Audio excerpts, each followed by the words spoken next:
On the clock. The Tampa Bay Buccaneers are officially on the clock to start day 3, and so are we here on the Dynasty Gambit, a special episode Saturday, April 30th.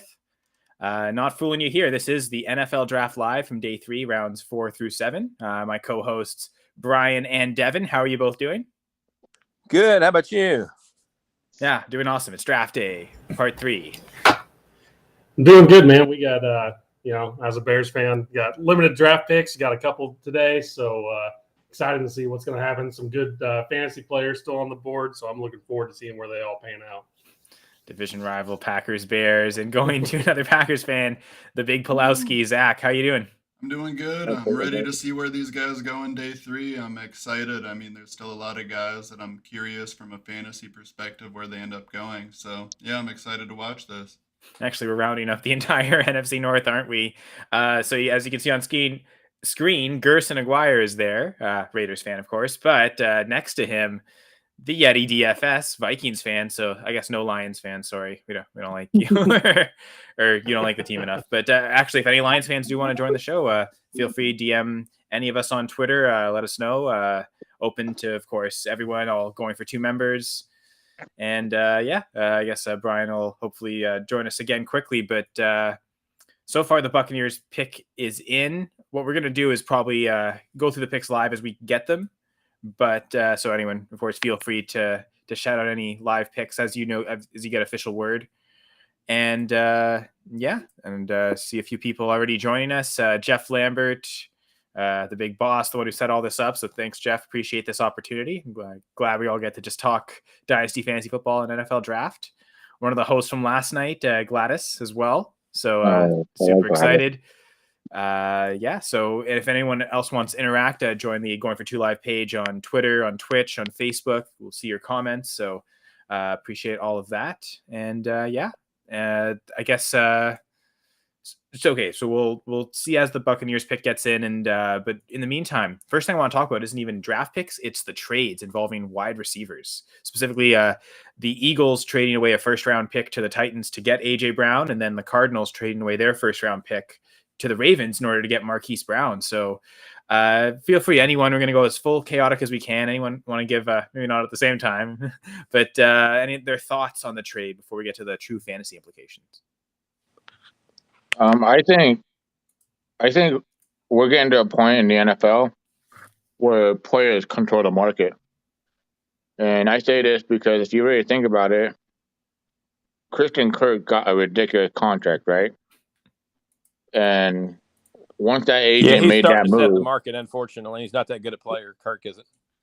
Yeah, and once he made that move, the NFL was like, "Oh shit, fuck," And then what do you do next? Tyreek Hill gets traded. Devonta Adams gets traded. And then you have nowadays AJ Brown, that draft trade gets traded. Like, teams are not stupid. Like, they can't pay $100 million to a wide receiver unless you think he's a bona fide, like, Randy Moss, Like, that's the thing. Like, you can do it. Sure, if you probably have a rookie quarterback on that rookie contract, which is smart. But to me, I think within the next couple of years, we're going to see that trend where wide receivers are they're going to be like kind of like running backs, like what we already have about running back. You don't pay them until their 5th year option, or you don't pay them their second rookie contract. Because if you really look at it, the last, 4 years, every year we say this, oh my goodness, the wide receivers are great in the draft and all that. And next thing we know, we have a CeeDee Lamb. This year we have like Garrett Wilson, Drake London. Like, all of a sudden we have top 24 Dynasty wide receivers. Well, the business itself in the NFL is changing to a point where it's like you're either gonna trade, you're gonna draft, or you're gonna build difference. Like, unless you're the New England Patriots and you draft 2 fucking picks in the first 2 rounds that you never heard of, or like you've heard of but they don't make any sense. But it's just crazy to me, like, to see AJ Brown get traded and then you get Treylon Burks. Okay, it makes sense, but in the end, like, you should like you drafted Malik Willis, you know, and then it makes sense because they're doing it smart. Malik Willis is going to be on a rookie contract. They got Traylon Burke on a rookie contract. What are they going to be able to do? They're going to be able to spend on defense, offensive line, defensive line, those important positions. But it's crazy to me to see what's happening right now. I'll jump in. To feed off of what Gerson was saying, I think it's a great example of teams not willing to spend 80 million on one wide receiver and their star quarterback. I was talking about it on Gladys's show last night, and you look at Kansas City, you look at Green Bay, they're making trades where they don't necessarily want to pay this top tier guy, and you can't argue the talent of the wide receiver, but it's really hard to build a whole roster when you're paying so much for just two guys. So obviously the talent isn't there in regards to whoever you replace those guys with, but you're trying to get the same value overall across multiple guys for a lot cheaper. So I think that's a prime example of teams that aren't paying for that top tier quarterback on that massive salary yet. They have that luxury. They can take that. But other teams, it's really hard. Yeah, you're spending 80 million on one wide receiver, one quarterback. I mean, look at Green Bay. So many times we've watched them fall short in the playoffs because they have other areas of need where they can't really spend as much as they'd like to. And obviously there's different reasons every year for why they choke, but we don't need to get into that whole rant. Yeah, I think it's a little interesting now because, like you said, I mean, Christian Kirk, that whole deal changed the entire landscape for the NFL, and I've kind of thought that some of these guys would be worth a little bit more to trade for. I mean, after like Tyreek Hill got traded, I believe he got traded for a first, a second, and 2 fourths, and maybe a couple other minor pieces, and to get someone of AJ Brown's caliber. I thought they were going to have to give up, a first, a second. I mean, they gave up a first and I think a third to get A.J. Brown and extend him to a $100 million contract. Like, to have someone that I think is kind of unanimously, even in the NFL, not just Dynasty, viewed as like a top tier wide receiver, probably top 5 in the league at his position, to give up the 18th pick and then, a third rounder, I thought was just incredible value for the Eagles. I think they absolutely won that trade, but I think we are going to see a lot of this going forward, where a lot of receivers are, like they said, once their second contract comes up, they're not going to, get extended by the team that they're currently drafted to. And I think you're going to see a lot more wide receivers being drafted. Like this year is tied for the most through 3 rounds with 17 wide receivers that have gone off the board already. And teams are going to really try to take advantage of that contract situation now going forward. So I guess we should do the draft talk, right? So 2 picks in right now. We've got Cade Otton, a tight end for the Tampa Bay Buccaneers, and then Dameon Pierce, a running back to the Houston Texans. I love that pick for Dameon Pierce, man. Like I had a feeling they were going to be getting a running back at some point during this draft, but with very limited competition there, I think that's a huge landing spot for him. That's one of the more, I think, fantasy relevant landing spots we're going to get on day 3. I agree with that. I think that's a good slot for him. I mean, I'm looking right now at my players available. I had him. Wait, it was I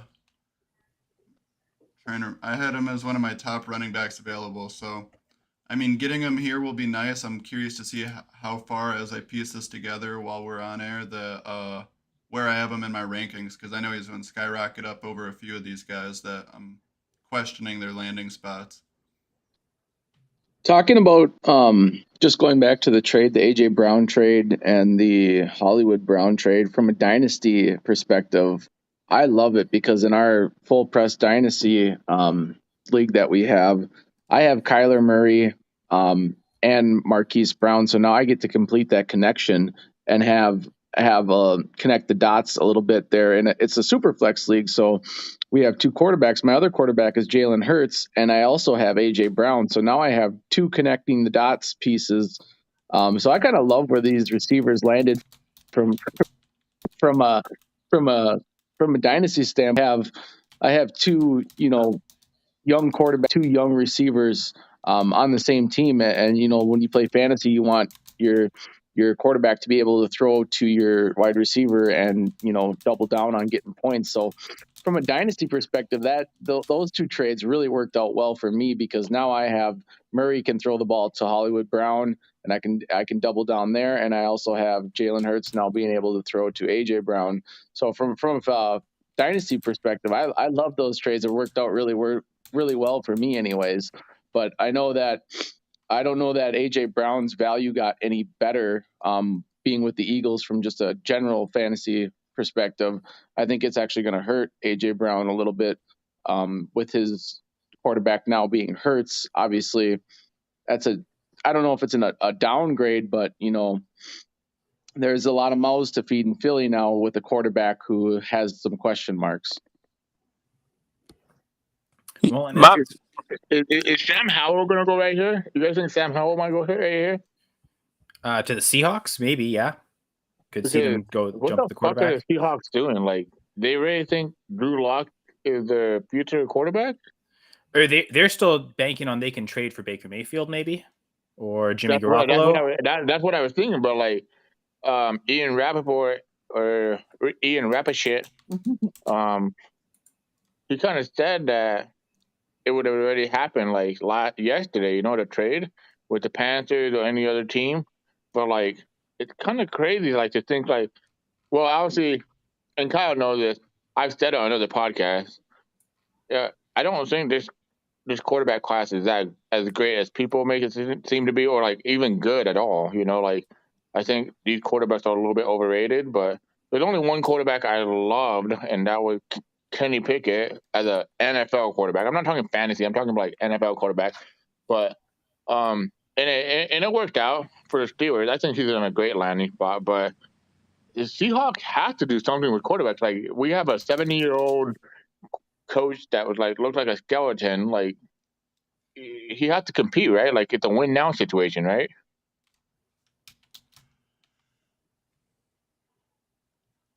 I mean, I agree. I think it's a win now situation. I mean, at least from the perspective of like with Pete Carroll's limited time left, but at the same time with what they have, I don't see them being competitive in the short term. Kind of anticipating them trying to take the long-term approach. I mean, I'm looking at next year more than anything with some of these quarterbacks. I mean, did they announce the pick yet, or is it still? I don't know. I'm live.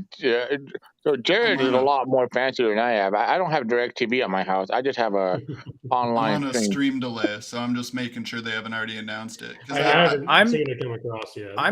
I'm just on NFL.com looking their live updates, so I don't know if that's any quicker than streaming or TV. It's just saying pick is in right now, so I just wanted to make sure. Yeah. Oh my God, they traded for Kirk Cousins.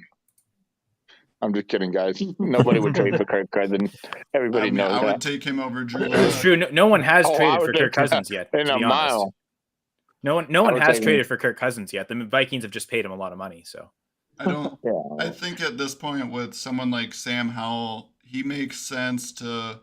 Well, they're not spending a high draft pick necessarily to get a quarterback that might be better than Drew Lock. At the same time, it's drafting this late on a quarterback that might have to be your starter. Why not just keep getting other positions of need, doing best available, and either roll the dice with Drew Lock or make a trade for a vet that's unhappy on another team. I don't. I think Sam Howell would fit better in a backup role right now on a team that has at least someone kind of proven. Kobe Bryant? What? Kobe Bryant. Okay, yeah. See, so they went defensive back. I'm not upset with that. I think at this point, he's supposed to be drafted in like the second round too, so it's not a bad value. Yeah, not at all. The last couple that have gone here, he went and that Winfrey went to the Browns, and he was projected to almost be a second round pick as well. Gladys has been calling some of these for us too here. So yeah, there's been a lot of good value here today in the beginning of the fourth round, I think. But I want to just get back to these wide receiver trades. And Jeff was talking about I mean, to be fair, NFL wise, the Ravens did spend a first on him. The Cardinals got one. He was saying like Hollywood Brown not worth the first in fantasy before this point. And Has anyone else it seems like Jeff was trying to shop him to get a first. So has anyone else had similar experiences or saw any trades in their leagues involving Hollywood Brown before? And then second part of the question, what do we think this does now? Like, does this make him worth the first? Does this change his value at all? Does this worsen his value? I saw a trade go down with mine right actually before the draft for him, and he went for the 110 pick in a 12-man Superflex league. So I think it was close to be able to get a first round for him in some leagues, but I think it was like that where it was a lot later of a pick. It was kind of when teams were looking, and a lot of these early draft picks like Garrett Wilson, Chris Olave, all of them are going to be gone by that point. So I think teams were a little more comfortable giving up the later first round picks to actually get someone like that, which I think his value actually went up. I mean, he's been pretty vocal over the last couple of years that he hasn't really fit into that offense, and he's had some issues with them. And he actually requested the trade, which, kind of broke after the trade went down. But I think he fits in really well with Kyler Murray. I mean, theoretically, he should have been doing good with the Ravens as well, which he had his moments. But I don't think his value took a hit. If anything, to me, I would say maybe a slight bump, just because, DeAndre Hopkins is a little older now. He had some health issues last year, staying healthy.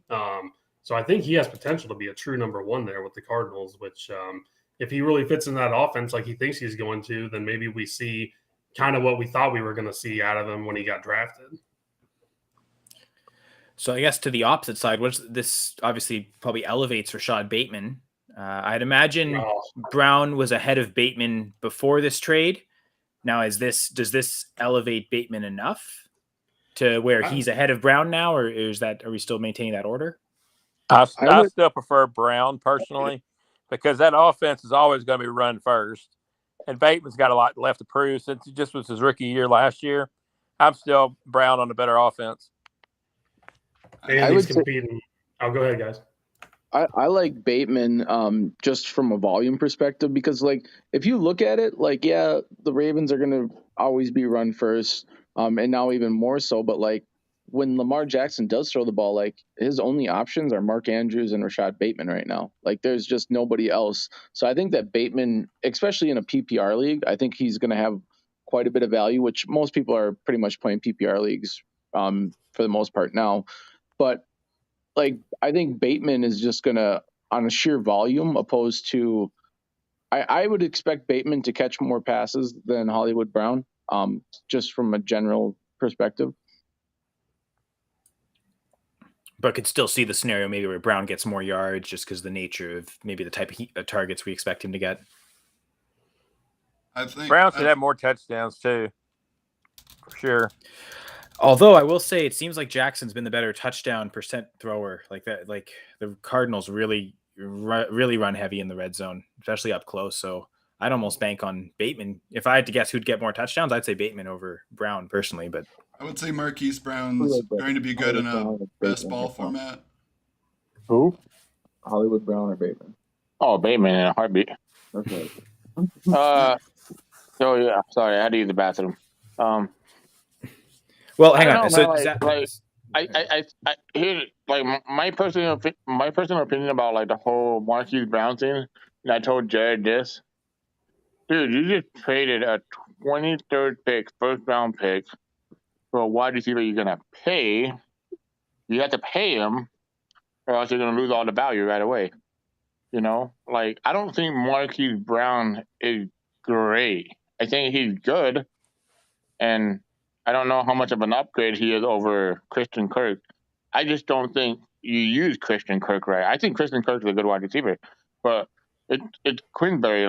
I don't get how you draft a wide receiver for this 4 years or 5 years in a row now, 3 years in a row. You drafted Kirk. Oh no, you drafted Rondale Moore. You drafted Isabella, and now you just keep going the way you're going. You trade for A.J. Brown. So, obviously, you don't know how to evaluate wide receiver talent. To me, I just don't know how they're going to use him. And you're going to have to pay him because he's going to want that $100 million like every other wide receiver wants. Was that a trade good for you? But in my opinion, I'd rather have I'd I'd rather have Bateman over Brown, and it's not even close. Bateman to me is just the much superior pick for Dynasty. I was just shocked that they were truly able to get a first out of it. I mean, he was drafted with a late round first, and to get your capital back plus some for a guy who I don't think has really proven to be a superstar level wide receiver is crazy to me. I mean, AJ Brown went for the 18th overall pick and the 100th pick, and he went for the 23rd and the 101st. So you're putting him on the same level as AJ Brown is just wild to me because they are vastly different. AJ Brown has proven himself to be elite and great for the Ravens because, I mean, they're really good at drafting. They've been having a great draft so far, and trading him for that is just insane value to me. I never would have guessed that prior to the draft that you could have got a first and another pick for Hollywood in the real draft. Yeah. So Ryan Surfoss, a friend of the Going for Two and like a co-host on the fantasy show with Jeff, like him and I talk all the time, and I was telling him like the market is getting fucked up on wide receiver. Like it's gonna get so fucked up that owners are not gonna know what to do. Like, why would you exactly what you just said? Like, why would you trade a first round pick for Marquis Brown, and you're gonna have to re-sign him because otherwise you just lost like future value, Mm-hmm. But then you're gonna go and sign it. You're gonna trade like what? So there were the Cardinals were 23rd overall, right? And the Ravens were like what? The Titan traded for the 18th pick and everything. So what? The 7 pick difference. Yeah, I agree. I'd have figured AJ Brown was worth more relative to Marquis Brown than that. Oh yeah, and all this is really going to do is incentivize teams even more so to take these first round wide receivers because say that even if you have a career like Hollywood at the moment where it's not elite level but it's it's solid, in 4 years you might be able to get your draft capital back basically plus some, get a first round pick plus another pick. So I think even going forward, the first round pick is just going to be a lot more wide receivers. Take advantage of that 5th-year option, plus maybe the potential to get a first-round pick back. Mm-hmm. So, Zach, you were making a point, again, back to the Bateman versus Brown for fantasy. What are we thinking? So, I'm more concerned about the values of the guys that around them. I mean, I look at a Devonta Smith. I was trading him ahead of this draft, concerned that there might be a weapon that could compete. And I would say the same thing goes for a guy like Rondale Moore in Arizona right now, where I'm concerned about obviously Rondale is going to be impacted more than Devonta, but I look at some of these wide receivers where they're in an offense that only throws the ball so many times per game. Obviously, they can thrive with another weapon there that'll draw the attention of defenders, so Devonta Smith gets that luxury in regards to defenses focusing more on A.J. Brown. But at the same time, how much do you trust Jalen Hurts, and how high of a volume do you think there actually will be in regards to him getting a good target share with someone like A.J. Brown there that they're going to want to game plan for? And then Marquis, though, I think Kyler has a better arm than Lamar, where there will be more opportunity to see what he has. I mean, I don't love either arm, but I'm curious to see what he looks like in a new setting because I don't necessarily love Lamar as the passer. As the hybrid QB, absolutely, I love him. But for purely a standpoint of how I evaluate their wide receivers or their weapons in general, it's tough to say in that offense. So maybe a fresh start. If you're high on someone like Marquis Brown for what he could be, you could buy low, but it's definitely risky because it's a gamble one way or the other. It's tough to really say until we actually see him somewhere else. So bringing up the good point with Devonta Smith, and I think he's actually probably in a similar tier to both those guys. And then I'd imagine like this probably can't. I don't think this helps AJ Brown's value. Like I had him as the wide receiver 3 in Dynasty, and I don't know. This feels like that might be too much, but it's also kind of showing that the massive chasm between number 2 and 3, really for the wide receiver rankings. It's a really clear, obvious top 2, and then I don't know. It's a massive tier of a lot of guys that could all very easily be wide receiver 1s. But unless, someone correct me if I'm wrong, but I'd imagine AJ Brown, we still value him higher than Devonta Smith, Marquis Brown, or Rashad Bateman, right? Oh, yeah. There's a big gap between them. Okay, so then taking him out, how would we rank those next three, though? So Brown's new teammate, Devonta Smith, and then the two former Ravens teammates, Brown and Bateman. I'm going to go. To me, it all depends. Are the Eagles going to maintain their specific game plan of last year with the low percentage of pass attempts? We don't know. If they increase that a little bit, I'd go Devonta Smith, Marquis Brown, and Bateman last. I'm just not a huge Bateman guy. And Zach? I would split Bateman and Hollywood Brown. I'd put Bateman 2, Devonta Smith 1, and Hollywood Brown 3. Maybe. What's the question again? Well, hang on. Zach wants. I'll let Zach go first here, Gerson. We're ranking the order of Marquis Brown, AJ Brown, Devonta Smith, and Rashad Bateman, the guys affected from those two trades. But essentially, what I have AJ Brown 1. I have. I'm gonna actually go with Hollywood 2. Maybe I'm just a little scarred from how high I was on Devonta last year and what I've seen so far.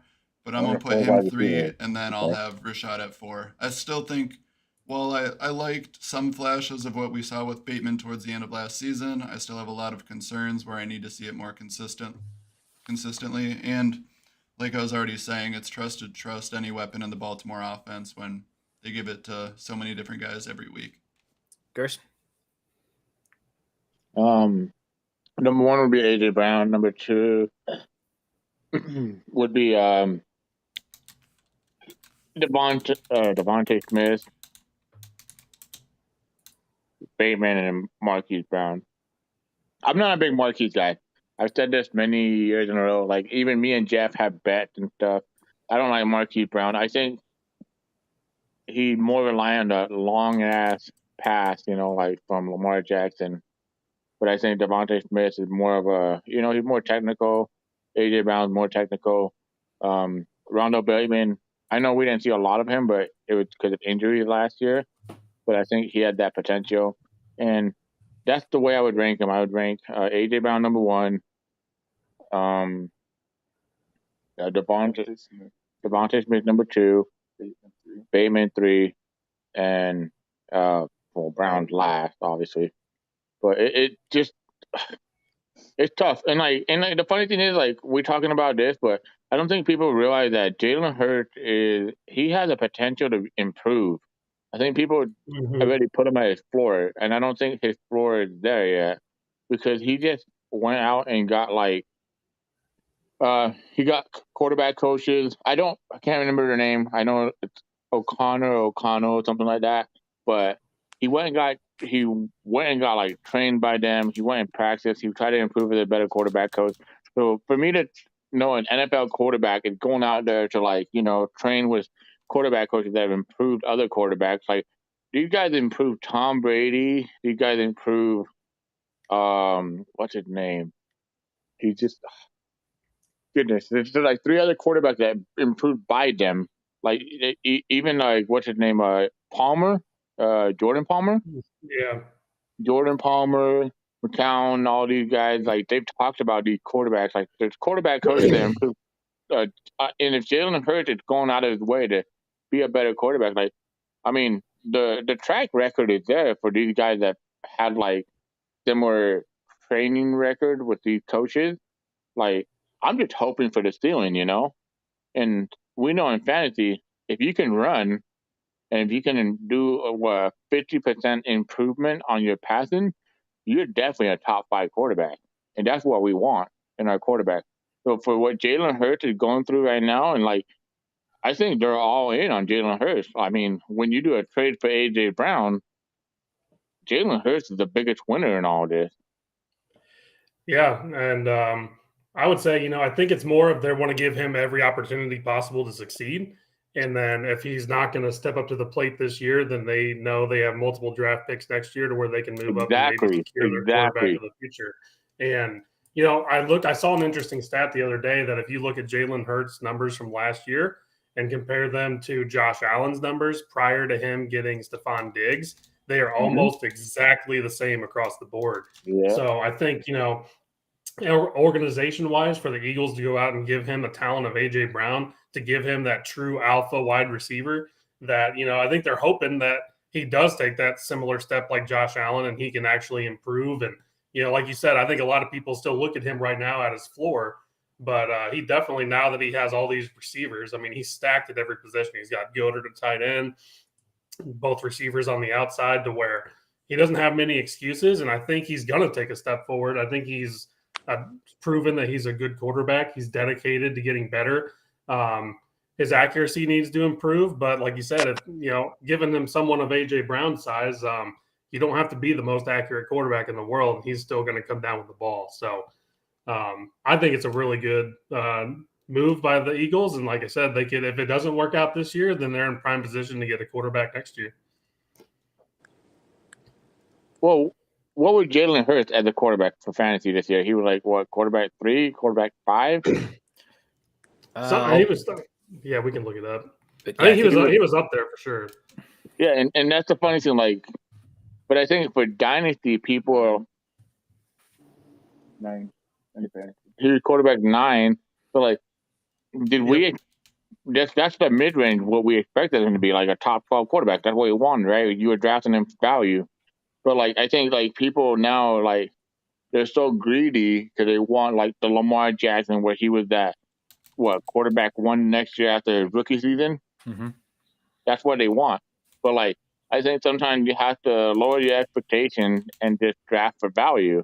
And nobody can draft Jalen Hurts in the top in Superflex they definitely would, but like as a top 5 quarterback.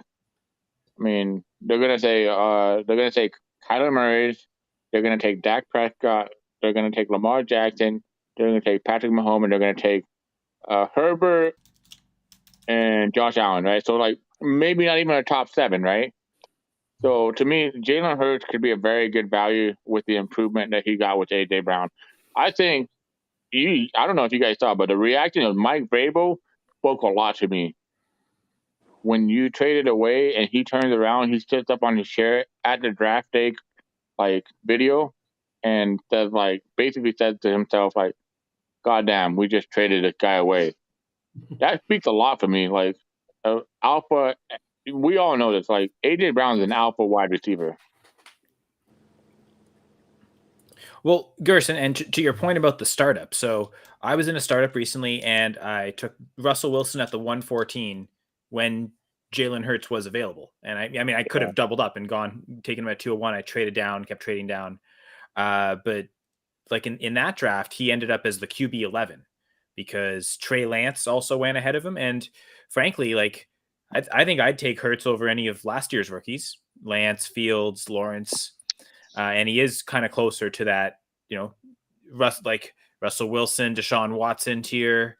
And then you get to it, like the tier you were talking about, like the real top 6, which I think Burrow is probably also going to go ahead of Jalen Hurts. Yeah, Burrow too. I forgot to add him. My bad.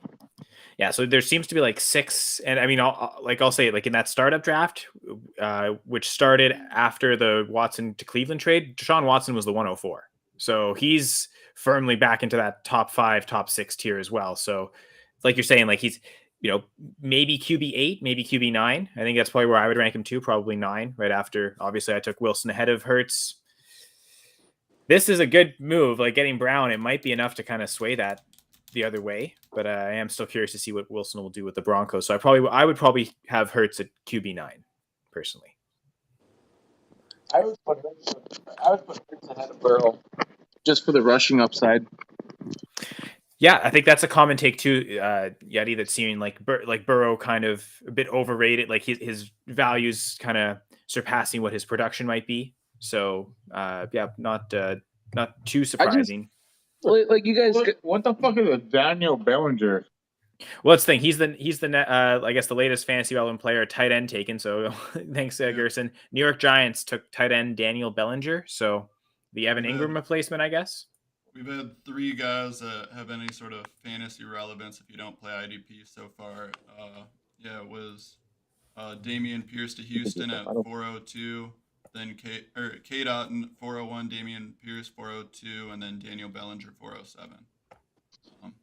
I think it looks like Tampa Bay is trying to be prepared in case Gronk's not coming back. I mean, I think we can all probably assume that he might, and he's just enjoying his summer, partying a little bit, per usual.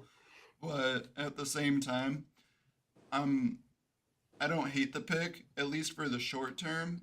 I'm a little concerned with necessarily them taking him there. There was other tight ends I liked more that were available and still are, like Isaiah Likely. I'm still surprised he's someone that hasn't been swooped up yet.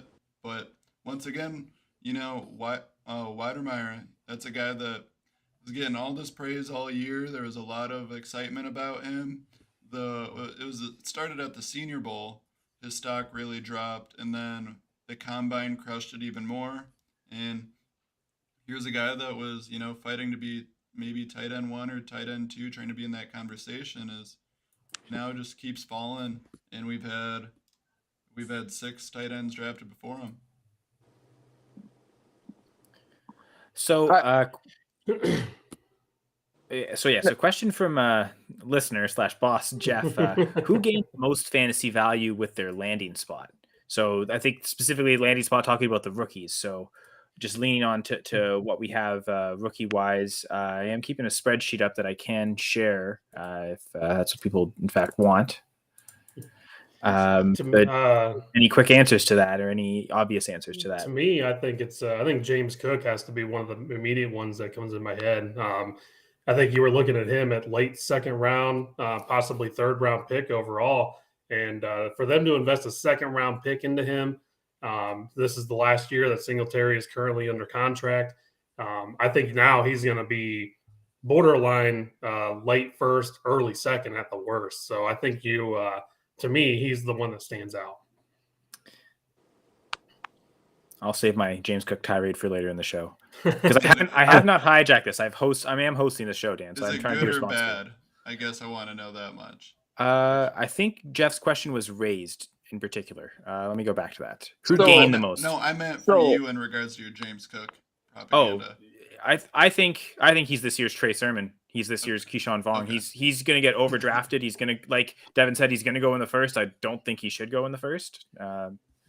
We'll get to another running back comparison. Actually, kind of seems similar last year to Carter over Sermon, to be honest. Although Michael Carter not so great right now. I know this wasn't the exact question, but I'm going to flip it and say who got affected the worst. And to me, it's Michael Carter. He was a guy that I was really high on last year's draft, and I thought the landing spot with the Jets was actually really good for him. But now you're adding a guy like Breece Hall. Like, I just feel like that pick is going to really hurt his long-term value. Get destroyed.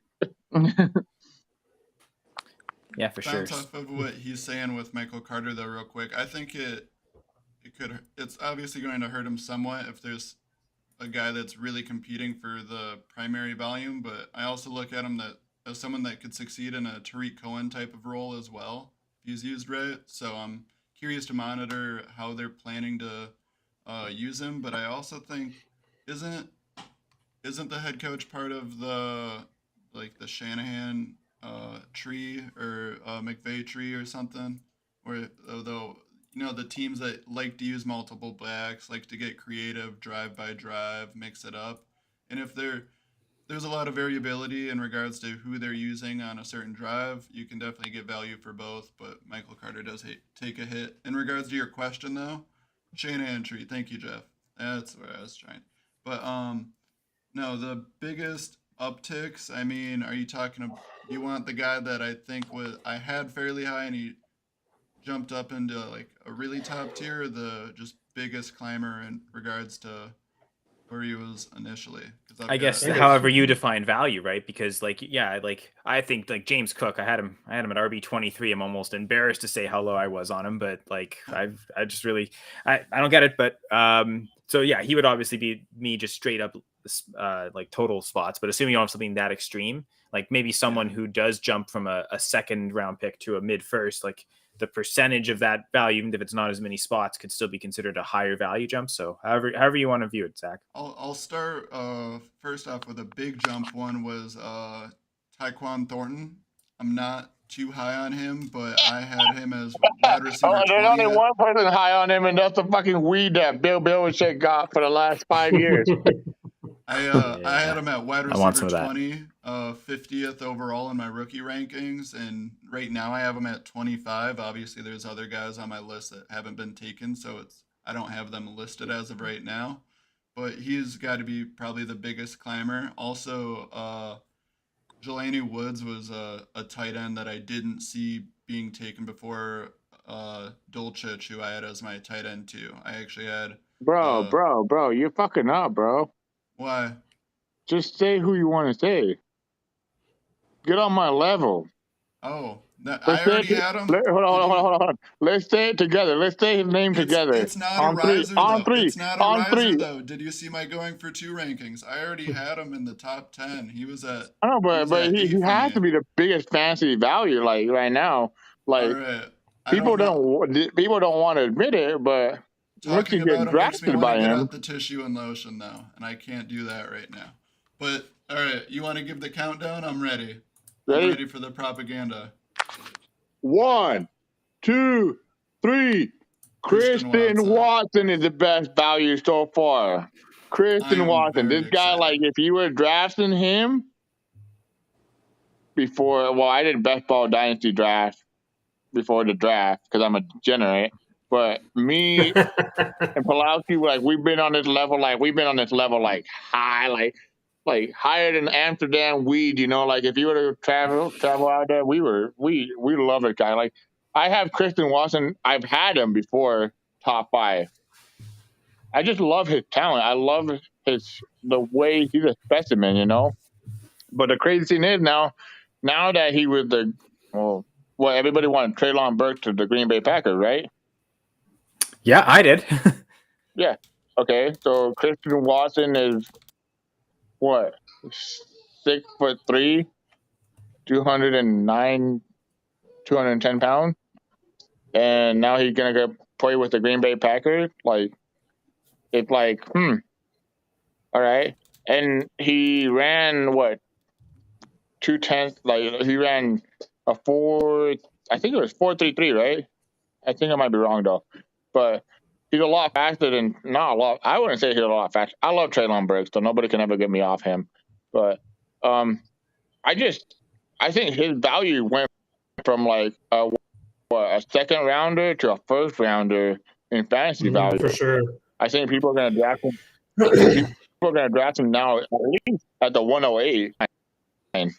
Like 213, 214 to a 108. And like, if you really think about it, like before, and Kyle knows this, we do our research in January after the Super Bowl, and we start doing prospects and everything.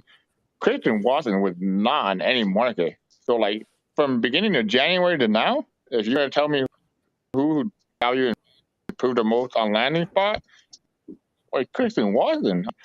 You can make another case for Guy Moore too, but Christian Watson is my number 1. Same principle, right? The quarterback, the offense, right? So I think those guys pose an interesting comparison, even though they were the first and the last receivers of round 2. Like just looking at here, I'll start pulling this up now. I think that's a good time to. I think that was always going to be the case, though. Whenever you were looking at the Chiefs and Packers, that it was widely assumed they were going to be in the wide receiver market, and whoever went there was going to be inflated on their value compared to what it was pre-draft. Can everyone see the spreadsheet? Yep. So, so I think it's a good time to start talking about these wide receivers. We've what 10 or sorry 9 in the first, or no, wait, no, there was 6 here, right? Yeah, 6. So 13 receivers in the first 2 rounds. And I'd imagine no one, you might get some guys from round 3 jump ahead of some of the guys in round 2. But how do we feel about, like, not so much the rankings, but the tiers? Like, are there any, like, is there a clear number 1 in this group at all? Or like, because it doesn't really feel like that to me. Like it would be a top tier of multiple, right? Yeah, I don't see a clear number 1 in any of these. I think it's all going to come down to personal preference. it was kind of leaning that way prior to the draft anyway, of who you were higher on personally. But I don't really think any of these landing spots has made anyone truly, I have to get him. There's some guys that went to some pretty good spots, but I don't think I would fault anyone if they went London over Burks or Burks over London or Wilson over any of those guys. So to me, I think it's really just what situation you like and what player you like the most. And I think for someone like me who's been on the Christian Watson hype train for a while, it's tough because I've wanted him. I've been telling people for weeks that Green Bay was going to get him. I wasn't sure where, but I've been preemptively making trades because I was concerned about what his ADP would go up to. Obviously, some people might reach more than others, and that's where, for a while I thought, even if he goes to Green Bay, maybe I could get him at 110. That seems reasonable. That seems like a high slot, but Packers are a big fan base. Rodgers doesn't have a lot of weapons to throw to, and if I want him, I know I'm going to have to be aggressive. So I've been really trying to trade my way up and realistically probably take him a little higher than I'm proud to admit in my rookie drafts. But There's a lot of people, Well, that are like that. Like I was talking to my buddy last night who's in my home league, and he has the 105 pick. And prior to this, Christian Watson was not on his radar at all, at least in that range. And he also has Aaron Rodgers on his dynasty team within their league. So it's like, not only are you going to have to pay more, but another key thing to kind of look at is if these teams have Rodgers, they're probably going to want to pair that so that way they get the connection going. So you were doing good by trying to trade up. You know what I mean? I'm in 8 dynasty leagues. I have 7 of the 8. I have either the 4th through 6th pick, one of those 3, and that's where I'm planning to get him. I think he's going to go right in that range, man. It seems like, I think a lot of people are just going to be like, oh, it's Aaron Rodgers. He's obviously going to, take that role and run with it. So if you want him, I think that's about the range you're going to have to pay for him. I have a question for everybody because, I have an offer on the table, and this is it's a one single quarterback table. It's a one single quarterback league. The 108 for Jerry Jeudy. And at that spot, I probably feel like I want to reach for Christian Watson, 108, But do you Would you guys feel take Christian Watson or Jerry Jeudy? Judy. Well, and I think it's all about Gerson. Like, are there 8 players in this draft that you'd want more than Jerry Jeudy? Yeah. Like, think about worst case, what could you get with that 108 if you are forced to pick a player? Yeah, like say Christian Watson's not there available to you at 108. Are you happy with taking someone else over Jerry Jeudy? Well, no, I'm asking you guys this because I already know my response. Like, would you guys do it? And that's kind of when I get to this tier talk. Let's kind of map out what that kind of looks like going to the 108. So, frankly, we're talking about Christian Watson, but where does he raise up into the tiers? Because the way I was kind of seeing it, not like in my own rookie draft, and Gerson, I don't know if in the best ball rookie drafts is the same thing, but it seemed like there was a very clear top tier of 5 receivers, and all of them went in the first round. So everyone except Jahan Dotson in this first round grouping, right? Like that seemed like that was the top tier. Does it my first question is, do all 5 of those remain in the top tier, or have landing spots kind of separated those 5? It's separated Yep. for me for sure. Right now I've got Garrett Wilson as wide receiver 1, Drake London wide receiver 2, Treylon Burks at wide receiver 3, Watson at 4, and Sky Moore at 5, and then I've got Chris Olave and Jamison Williams. I mean, prior to the draft, I had Watson and Moore behind that initial group, but no, I love the landing spots of Sky Moore and Christian Watson, and those are both high upside, high potential guys. So from that regard, I think it really shakes it up. And plus, some of these guys, while there aren't a lot of weapons to steal targets from them, there are questions about the quarterback. You don't know who it is going to be this year or long term. Can they get that Bryce Young, CJ Stroud next year? Do they not have a bad enough pick or not have the capability to trade up? And they're going to kind of be in a quarterback purgatory where they have a great weapon and not a great QB. There's some concerns there. But I think Sky Moore is someone people should be more excited about just based off the fact that Kelsey's already there for defenses to game plan around. So it's not like Christian Watson where it's Randall Cobb and Tanyan for receiving options that they're really concerned about. But also the fact that, Aaron Rodgers might be gone in a year or two, and we don't know what Jordan Love is. So it could be a lot harder to evaluate Christian at that point in time while Patrick Mahomes isn't going anywhere. So, I know what Jordan Love is. He's an undrafted free agent next year. Nobody's going to care about him at all.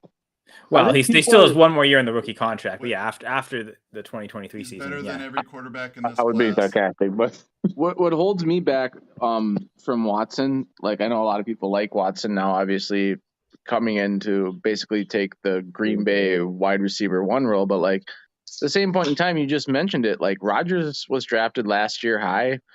Like, yeah, he didn't take a ton of volume last year, but when you take Devonta Adams off your team, obviously there's a huge necessity and a ton of targets and a ton of touchdowns to be spread around. But I think people like look at that and think, okay, well, Watson's going to come in and fill in the Devonta Adams role. Like, I don't necessarily think it's going to be, to that extent. And I think people are kind of sleeping on Rodgers because Amari Rodgers, that is, because he was kind of unused last season. But, don't forget, like they still drafted a wide receiver last year as well. So there's going to be targets to be had, but I think it's going to be more spread around through the receivers that they do have as opposed to the one single guy.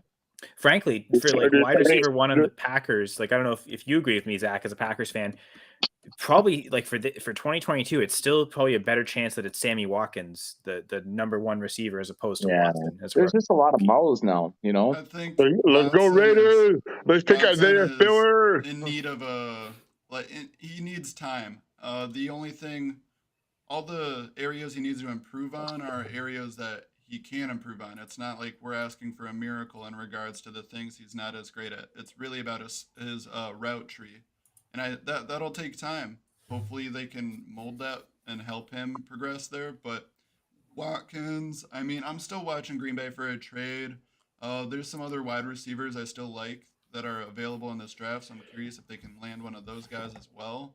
I still don't love looking at Sammy Watkins or Amari Rodgers. I was never too high on Amari last year, so I had my concerns. I also look at Christian though. Like obviously I'm a Packer fan, so I have that bias. But there was about 10 teams where I'd probably be taking Christian Watson in the same slot if he landed there. So that love for him was prior to joining my favorite team, but combined, might have to put a jersey on order here pretty soon.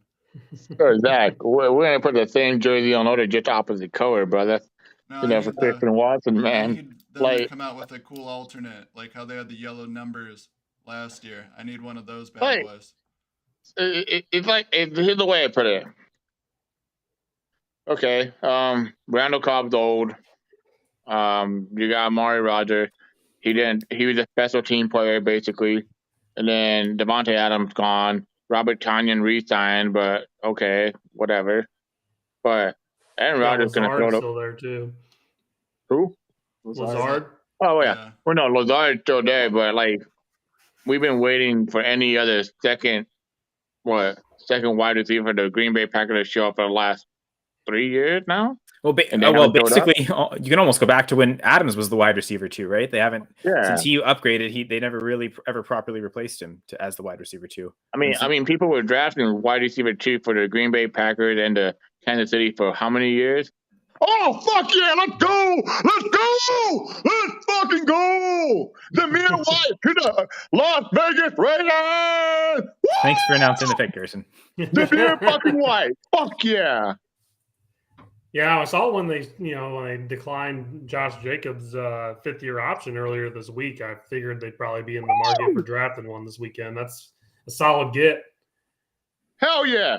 And I am high on Zamir White. Hell yeah! Let's go! He was my best running back available. I had him at same. I had him at running back 5 initially pre-draft. So Woo! I like him there. Glad knows what's up. How much do you think he tries to get, or how much do you think Las Vegas tries to work him in right away? I mean, they clearly didn't take the option for Josh Jacobs. So do you think they let him walk next year or try and trade him with an unwillingness to not want to pay him? Dude, it just makes it more exciting. Zamir White with I'm not gonna put this in my mouth right now. Drake is still there too, right? So you got Jacobs, Drake, and now Zamir. So it kind of is a bad move for if you're a Josh Jacobs owner and you need to be looking to either add Zamir or like you said, maybe. You're not looking at Zamir White for this year. You're looking at Zamir White for the future. Agreed. You know, you saying that just makes me laugh. Honestly, like McDaniel, he might just use them like a 1-2 tandem, like James White. Well, actually, you can't.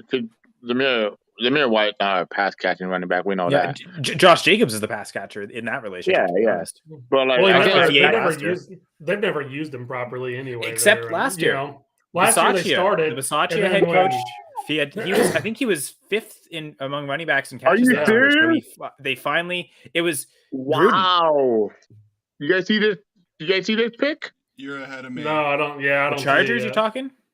Yeah. I do find it funny though. You're talking of Gerson. You mentioned how you're excited for the future years, and you got to feel bad for the guys who are at the top of the draft, really expecting to get in their rookie drafts. I mean, expecting to get this high volume running back right off the bat to fill that need on their fantasy team.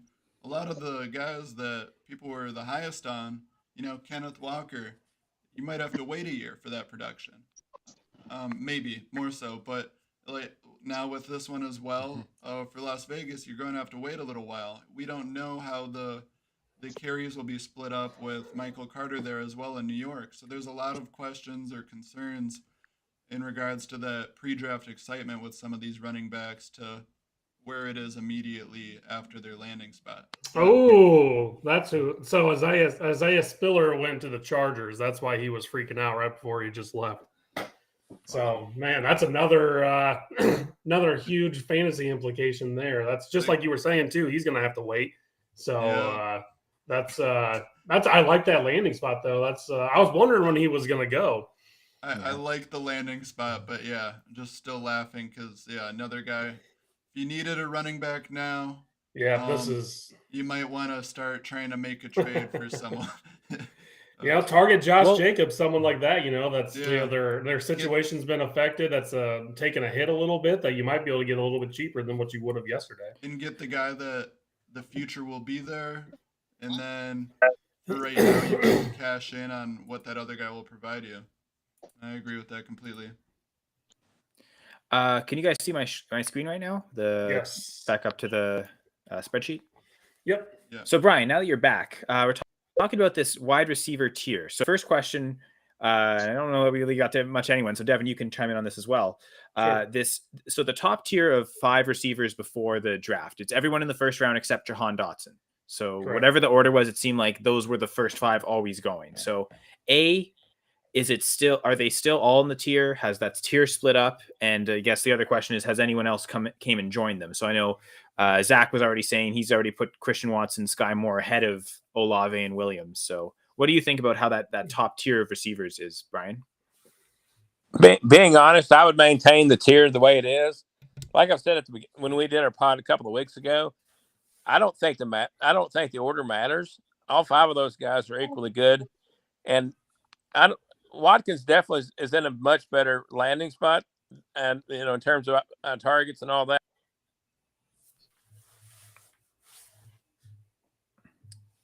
Did he cut out for you guys too? Yeah, I think you lost him. Right when I asked that, I saw Gerson chewing, and I was like, "Oh no, my stream is still good." So go ahead, Devin, if you want to talk about this top tier receivers. For me, I mean, I think it is split into a couple tiers here. I've already said kind of previously, it maybe depends on who you're higher on situation, but prior to yesterday's draft, I didn't have Christian Watson in the top tier. And for me, I think he easily jumps into that top tier now to where you're looking at him as probably one of the top 4 guys. Sky Moore, I would say, is the bottom tier of that first level.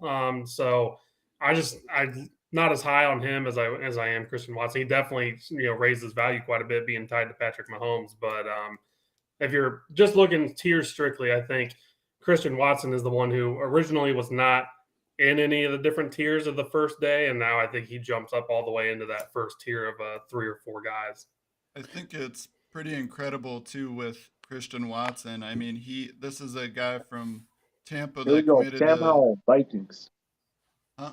No, thanks. but Watson Thanks, committed. He was 6'2", a buck 75, and he was his ranking. He was a 2-star prospect coming into college. So I mean, a big climb there because I do Debbie ranks every year, and these are one of those guys where I mean, in my Debbie draft, I was able to draft him because no one had, like, usually you don't get that top tier production in a Debbie/rookie draft, but that was someone I could snag because he's not on anyone's radar. I'm curious too with who's available. What do you guys think? Someone like Justin Ross, Calvin Austin, Khalil Shakir. Do you think they get taken soon? Man, I think Justin Ross. I think his medical issues are really hampering him, or else he would have won by now, in my opinion. It was a spinal fusion, right? Yeah. Look at Nakobe Dean last night, right? Like you're talking, It seems like it's a pec injury, right? Pec, shoulder. Nothing like, usually you see medical issues. It's either something heart related, cardiac, or like you're saying, spinal related. And he fell from, I don't know how you feel, Zach, but I felt they should have taken Nakobe Dean at 22. The Packers should have, instead of taking his teammate personally. And so he fell basically 2 full rounds, and that was just for a pec injury. So imagine for something as significant as Justin Ross's spinal injury. Yeah, I think there's a chance he goes undrafted, honestly, and because that tells us every team is too afraid to take him. Yeah, and he had that comeback. He was productive, but clearly, during medicals and stuff, they must have been scared with what they saw. But in regards to what you're saying with the Packers picks in the first round, I'm actually really excited about Quay Walker. He's just a big physical guy, and I like his size and athleticism, the raw potential there. And I mean, Green Bay usually goes for that raw kind of hope. Like Watson, to be fair. But more so on the defensive end, the Eric Stokes of last year. Yep. Even Savage, yeah. Rashawn Gary. Definitely. So I trust them there. And so I love the Wyatt pick, by the way. So that fits that too. Sorry, Devin, go ahead. No, you're good. Let me ask, because you guys are obviously more invested than anyone else. So, now that we know the details of the trade, so it's basically Devonta Adams for Quay Walker and Christian Watson. So in terms of that deal being finalized, what's your guys' opinion on that as far as the pieces that they were able to get for Devonta Adams? I didn't even think about it that way, but just the way you worded it, it was music to my ears. You were talking and I was just hearing sweet jazz. I think it's sad to see Devonta go. He's awesome. But, the Packers need to start planning for the future. I need to try and avoid my whole Aaron Rodgers needs to be traded rant right now when I talk about this. But they are in such an awful cap situation where I like how they're trying to really bolster the defense. You look at the teams that have taken them out year after year in the playoffs. It's teams with much better defenses that can actually stop guys consistently. They had good pieces, but there were always holes. And now they're really trying to build a profound defense, and then hopefully they can get it together on offense. I mean, if you tell me who's better, Adams or both these rookies, I'll take Adams. Oh yeah. But it's not the player. You're drafting the contracts, and it's the contracts and the long-term future. Because you don't know if Rodgers is gone next year. We don't know what that offense will look like. We don't know how bad they'll be, and you don't want to have Devonta with just a shit offense and no hope. So I like it from that regard. Gotta be to me, it has more to do, like you guys said, it has everything to do with contracts. Because this deal isn't like player for player. Like the deal that went down was, okay, the Packers weren't going to be able to re-sign Adams, so they had to trade him. And they're getting back 2 rookies on rookie salaries, which, like you guys said, the Packers are in huge cap trouble. So that has more value to me than it like looking at the players. This was 100% came down to money. And I think I agree with that completely. I think it's also important to remember Green Bay was willing to pay Devonta, but he did not want to stay. He wanted to go to his childhood favorite team. He wanted to play with his college quarterback. He wanted to be in a state that's actually warm in the winter. Just to change the location. Maybe he was tired of some of the Aaron Rodgers stuff. But regardless, yeah, the Packers tried to pay him, but realistically, for where they're at financially, it's probably a good thing that he wanted out, because I don't know how many times they can keep pushing salaries back with dead money before it really just bites them in the ass at some point. I don't know. What's your thought on that, Kyle? Well, no, I mean, it makes sense, like, in terms of it. Well, it seems like Adams wasn't shopped. He wanted to go to the Raiders, and the Packers traded him to the Raiders. If it turned out to an all-out bidding war where multiple teams, and this is like, I'd imagine you could get a better offer than this. So understanding the circumstance of how the trade was, I think it's probably about as much as it's as much as the Raiders were willing to offer, probably, right? And so that's probably how the conversation went. The Packers approached them. Adams wants to come to you, but what's your offer for us? What's your offer for Adams? Basically, I'm sad to see Adams go, but I'm glad the Packers did him right on his departure and actually traded. Like they did their end of the bargain in regards to trading him to the team he wanted to go to. And usually, I would just like to see my team get the most bang for their buck, or like the most return. But at the same time, with a guy who's provided so much over such a long period, I think it speaks volumes in regards to trying to respect those players when you're trying to sign new guys and bring them in, when they see you taking care of guys even on their way out. So wide receiver drafted by the Lions just now, Eric Ezukanma. And this was, he was 120, sorry. Oh, not the Lions, the Dolphins, my mistake. I don't know why I saw the Lions. So Dolphins draft Eric Ezukanma, 125th overall. Where's he from? Yeah. I think he was. Back. It says Texas Tech. Oh, okay. Wow. Yeah, Patriots just added another running back. Yeah, and that's not going to be good for. Man, that's just that situation, man. The Patriots, it's always just, you got to avoid that situation. I thought maybe this year, with Ramondre Moore there, or Ramondre Stevenson and Damian Harris, that this was the year that, okay, they were probably said they didn't need to add anyone, and yet the Patriots, here they are with. Can I ask a question? I put this on my Twitter the other day, but is Bill Belichick going senile in front of all of us in real time? Like, every single pick he's made so far has been ranked as a 3rd or 4th round pick. I don't understand. Like, in the first round, they got Cole Strange, who was like borderline 3rd round pick. They take Tyquan Thornton. Like, I don't understand what's happening. Everyone gives him the benefit of the doubt because he won 6 rings with Tom Brady. And I'm like, I think this guy's literally losing it as we're watching it. They've made so many questionable decisions the last few years, paying Nelson Aguilar. Like, what is happening with Bill Belichick right now? I don't get it.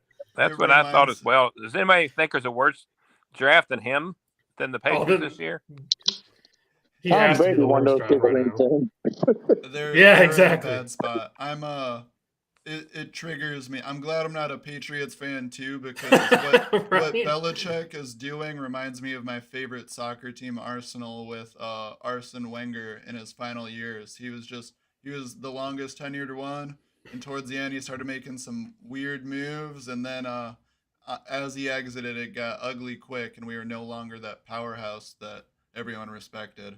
So hopefully for Patriots fans, they don't have to experience that. But I don't know. I don't like this draft. I look at Pierre Strong, though. Isn't he good isn't he a good pass catcher? Yeah, he's decent. I don't dislike the player at that point. I'm just, curious now that it's just adding another running back to that room. Maybe he is the pass catcher to where, they kind of lost James White and they don't have Brandon Bolden even there as a security blanket anymore. But just puzzling. Well, they still have James White, right? I thought he. No, yeah, I think you're right. Actually, I think you're right. Wasn't he? It was a leave of absence, right? Didn't he? I have a question. I thought he was on injured reserve last year. Honestly, I thought he got hurt and he just missed the whole season with an injury. Go ahead, Gerson. Have we not talked about Isaiah Spiller to the Chargers? Well, no, not yet. But talking about these 4th round running backs. So what do you think about that? Go ahead if you have any thoughts. So Austin Eckler has an out in 2022. So did they really just draft Isaiah? I think Isaiah Spiller and Austin Eckler are very similar. Both good catching running back, both fluid running backs, but neither one of I don't think Austin Eckler is a great runner, like elite, And I think it's just similar. It was crazy because when I watched Austin Eckler, when I watched Isaiah Spiller, he looked like Austin Eckler a little bit. You get that reception, just take it, get a couple yards, get a first down and everything. And maybe I'm wrong, but I don't think Austin Eckler is a great pass blocker. They just get him to run routes. It's like Christian McCaffrey, right? He's not the best pass blocker either, so they just have him run a route every time instead. That's more valuable than they'll use a tight end to pass block instead, right? That's maybe. So do you really think that they're gonna just move on from Austin Eckler after 2022 and just go to Isaiah Spiller because he's gonna make $8 million, and we know in running back contract money that's quite a bit. I think this seems like. This just seems like Zamir White with the Raiders, right? It seems like both of them, Zamir White, Isaiah Spiller, were kind of just waiting for a year, and we're expecting big things from them more 2023. It sounds so crazy to talk about, when you look at running back contracts, where you're like, oh, I'm not willing to pay a guy $8 million when all these receivers are just getting boatloads of money. You're not willing to pay Austin Eckler $8 million, but at the same point in time, look at Christian Kirk is getting $20 million. It's crazy to think about how little value, running backs have in the NFL. They have value, but you can just rebuild through the draft so quickly if you don't want to pay a running back. So just a couple of picks come in. Just now, 2 tight ends basically go back to back. Charlie Kohler to the Baltimore Ravens, and then Jake Ferguson to the Dallas Cowboys just now. I'm a huge fan of Kohler from Iowa State. I thought the Cowboys would draft a better tight end than Jake Ferguson. That's for sure. It's weird that a lot of us still have Likely, I think, as our top tight end still available on the board, and he's still there. A lot of teams are there's been a lot taken since the draft has started today, and he's still available. So I think, so just quickly at the tight ends, Trey McBride with the 2nd round pick to the Cardinals. I think he was everyone's tight end 1 before because he got the capital, and it should be a decent offense. I'd imagine he's still the tight end 1 for everyone, right? Yeah. So I'm just going to quickly head out, and I'll let you guys discuss who is the tight end 2. Each of you kind of go through and talk about who your tight end 2 is so far. Brian, you want to go ahead and kick it off? Looks like you have a little bit more. You were talking about Kohler and stuff like that, so go ahead and take the floor. Yeah, tight end 2 is a little bit harder for me. I do like Kohler as a top 5, but definitely agree with McBride, number 1. The guy is it? Rucker, is that the guy out of Ohio State? He'd probably be my tight end 2. Yeah, I believe so. Where did he go off the top of my? Do you guys remember where he went? I can't hear you, Gerson. I don't know if you're muted or not. So number 1 tight end is obviously McBride. Number 2 for me is Greg Dulcich, and number 3 is Rucker. But if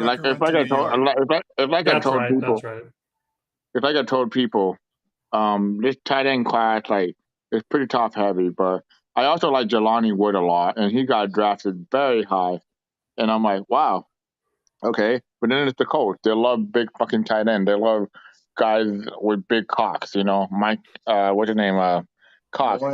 Mo Alley Cox, baby. That's Jeff Lambert. That's the host of that's the leader of our crew. He's Cox. Fuck, Jeff Lambert gonna get so many tweets. You love Cox? What? No, but Mo Alley Cox. I mean, I like Kylan Granson too, but everything's crazy. I'm like, what? They drafted and I love Jelani Wood. I drafted Jelani Wood in a lot of best ball dynasty drafts that I had in the offseason as a deep 3 or 4 rounds before this draft ended. But I don't know, man. I feel like this draft class, people are underrating it a little bit because Tight ends don't matter apparently nowadays.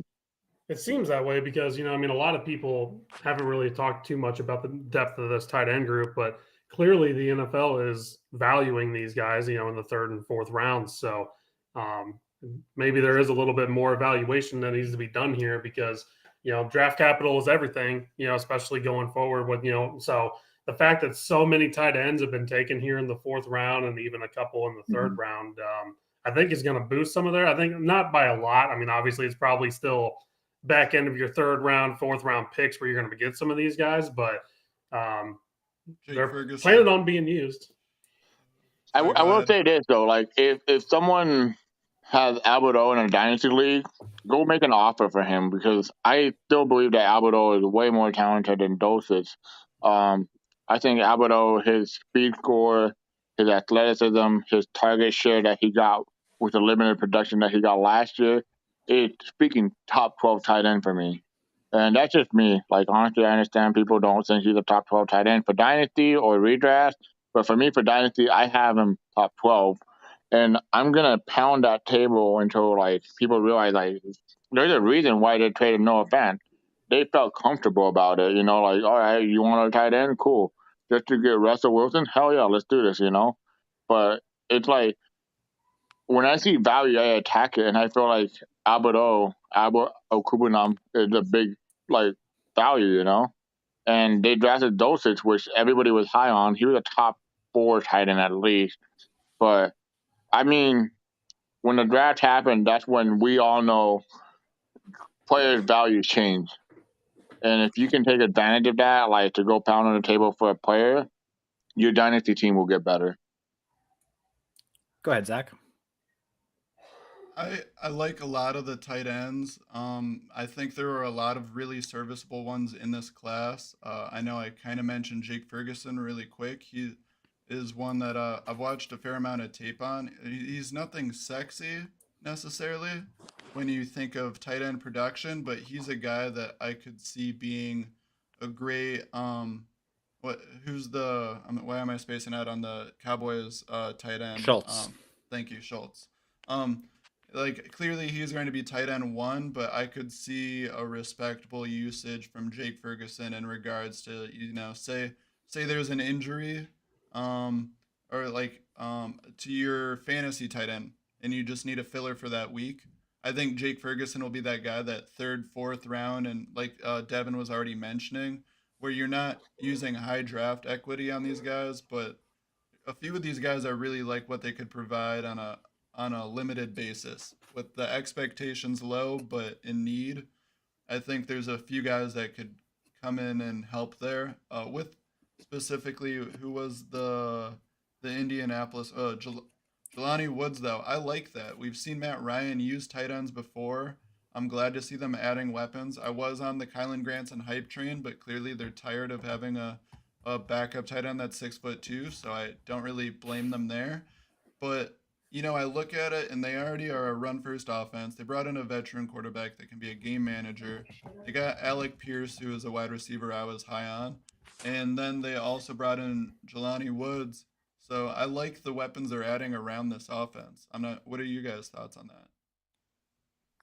Well, I was going to say Jelani Woods would be my tight end 2 for these rookies, but even so, I'm not expecting much of anything from even Woods or Trey McBride, right? I think that, temper expectations with rookie tight ends. I don't think any of them are coming out and producing top 12, maybe even stretch to say top 20 numbers right away in their first year. So drafting these guys, not even knowing, like, it's not even about this year's situation. It's you're really drafting for the talent. And I think Woods had the athleticism.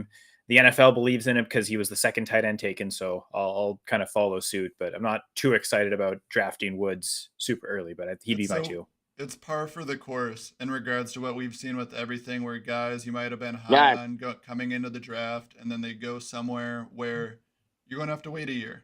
You can't get it right now, but it's very fitting where you just get the guy that you might like him, but you're going to have to be patient. You're going to have to put him down on that bench somewhere. You're not going to have to really hope for a whole hell of a lot in production anytime soon. And then, limited opportunity. Hopefully you see some good flashes to get excited moving forward. Yeah, we're getting to those, Gerson. So 2 picks just came in. First off, the Titans taking running back Hassan Haskins. Yeah, and I then like that. I'm a big Zach, Hassan Haskins guy, but I think Zach gonna be excited about our next pick because we talked about him. Packers select wide receiver. Want to guess, Zach, or have you seen? I might Romeo cry. Dub, I baby. might cry. Watson I talked about and it last Dobbs. night. So go ahead, Zach. Take whatever time you need to talk about this. It's almost like as if they had me and Zach's draft board, you know? Because Yeah. I'm a big Hassan Haskins guy. I'm also a big, like, for the later round is the Conde White, and I'm pretty sure he's going to get drafted somewhere. I just don't know where. I'm speechless. No, I'll give you a little story to describe it. My grandpa called earlier this week, and I'm thousands of miles away from the rest of my family, and he just asked, like, who do you think we should take? We need wide receivers. He was just wondering my opinion on it, and the 2 guys I had to, of course, walk him through the steps on how to pull up YouTube and where to type in what I was trying to tell him to type in. But when we finally got there, the 2 guys were Christian Watson and Romeo Dobbs. And these were the guys I was hoping for. Dobbs is someone I've been monitoring closely all throughout his last year at Nevada.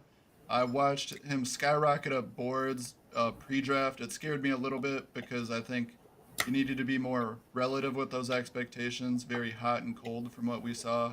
Big boom or bust weeks. But once again, there's a guy with a lot of upside, but it still concerns me because, like Christian, I love what they could provide down the road with some time, with some patience, but I'm a little scared for the short term. How much can you really depend on them? Like, this is an old quarterback that we have. It's not like Jordan Love's the starter right now, where it's saying, hey, go throw it out. If they drop some, no worries. Like, our expectations aren't that high.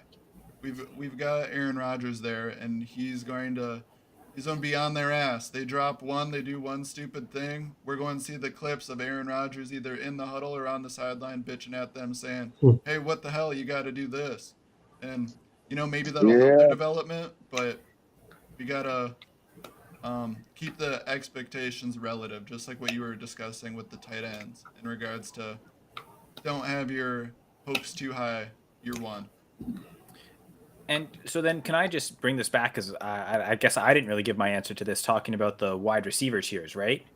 So I do view it, I think, Zach, you and I kind of see eye in terms of who the top 3 are. Drake London, Garrett Wilson, and Treylon Burks. And I think that's almost become a tier just of those 3. Like, that's, to me, is the top tier of wide receivers.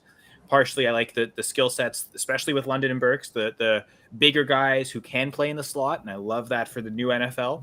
And also kind of the ceiling of also, chance of touchdown upside as well. And London looks like he's going to get the opportunity. So Drake London would be my wide receiver 1.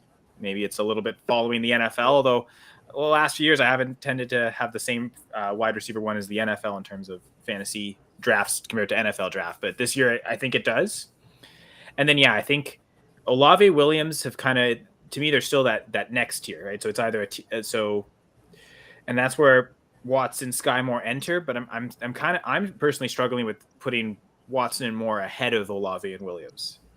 And knowing that for all those guys, it might be a slow first year. I think Olave probably has the best chance to produce year 1, given his draft capital and Williams with the injury.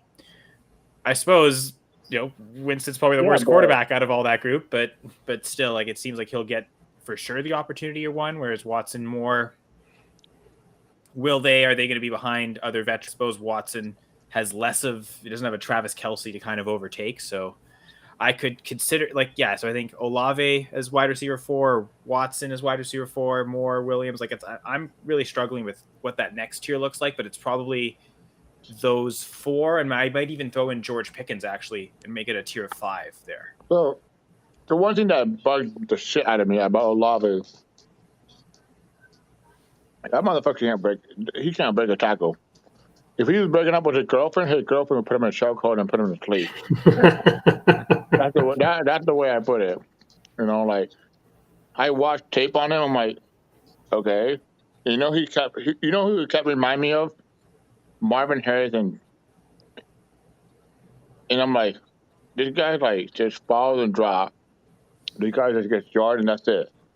Like Marvin Harrison was a king. He invented that shit, like where he would just drop, that's it, first down, boom.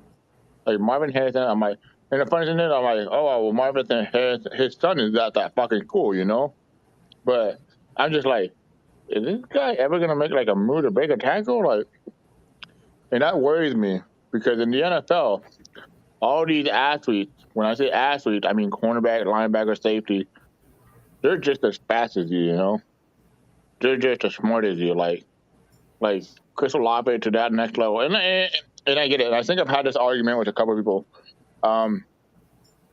The SEC, the the Pac-12, and then Big 12, like they're different competition. But I like the way he is, but I just think he's more like a wide receiver 2, low end wide receiver 3 for like fantasy football. But when I see Christian Watson, I see a guy as a specimen, like his talent. And yes, I know the cons. Like this guy, like he had a very bad drop radius, like he drop percentage, and then he played with lesser competition. But I mean, there's Hall of Famers that like Terrell Owen, Chattanooga. Come on, I'm not saying he's Terrell Owen, but what I'm saying is like if it happened before, and Adams at Fresno State. Yeah. Jerry Rice. Mm-hmm. Mm-hmm. When I see it on tape, like sometimes, and I'm pretty sure Zach felt the same way. Like you see the tape, you see the talent, and you see like it can this work out? And like you kind of question yourself. Maybe me. I'm sorry. I'm speaking for myself, Zach. But I kind of question myself. I'm like, I see it. Is he really this good? But when I saw the draft capital and Green Bay Packers just drafted him, I'm like, maybe he is that good, And I wanted him to go in the first round. That's what I did.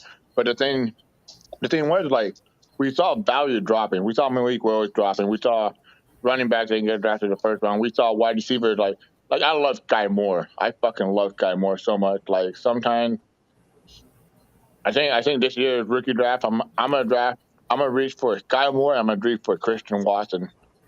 But to me, Christian Watson is a specimen of his own. And yes, he can be that guy like every year. Like we always have it every year, like that wide receiver that bust, right? Denzel Mims. Christian Watson might be that guy. Yeah. If he pays off with a Hall of Fame quarterback, guess what? You made a mistake because I don't think other wide receivers that have gone that high had a Hall of Fame quarterback. I can't remember the last time a rookie wide receiver got drafted that high for Green Bay. Besides, actually, I can't. Like, obviously, I mean, Adams was a second round pick, but not 34th overall. Like he would have been in the 40s, I think. So I know, like 2002, the Packers spent a first round pick on a receiver. This is probably the highest that's been in literally 20 years. Since then, it's only been seconds. It was Greg Jennings, Jordy Nelson, Randall Cobb, Devonta Adams were the second round guys taken there. But no, and like Cobb was like the 62nd overall pick too, like literally the last pick of the second, I believe. So like, yeah, I don't think anyone's gone as high as Watson at 34. A lot of times we talk, skill positions because they're fantasy relevant. We talk, running backs, quarterbacks, wide receivers mainly. But what do you guys think about three special teams players going in this round? 2 kickers, which we all know we have to mention those to make sure to see if Jeff is still listening, and a punter in this round. Well, I mean, like, yeah, I saw 2 of them went ahead of the Packers taking Dobbs, right? Yeah. So they must have been smiling, pretty happy for that.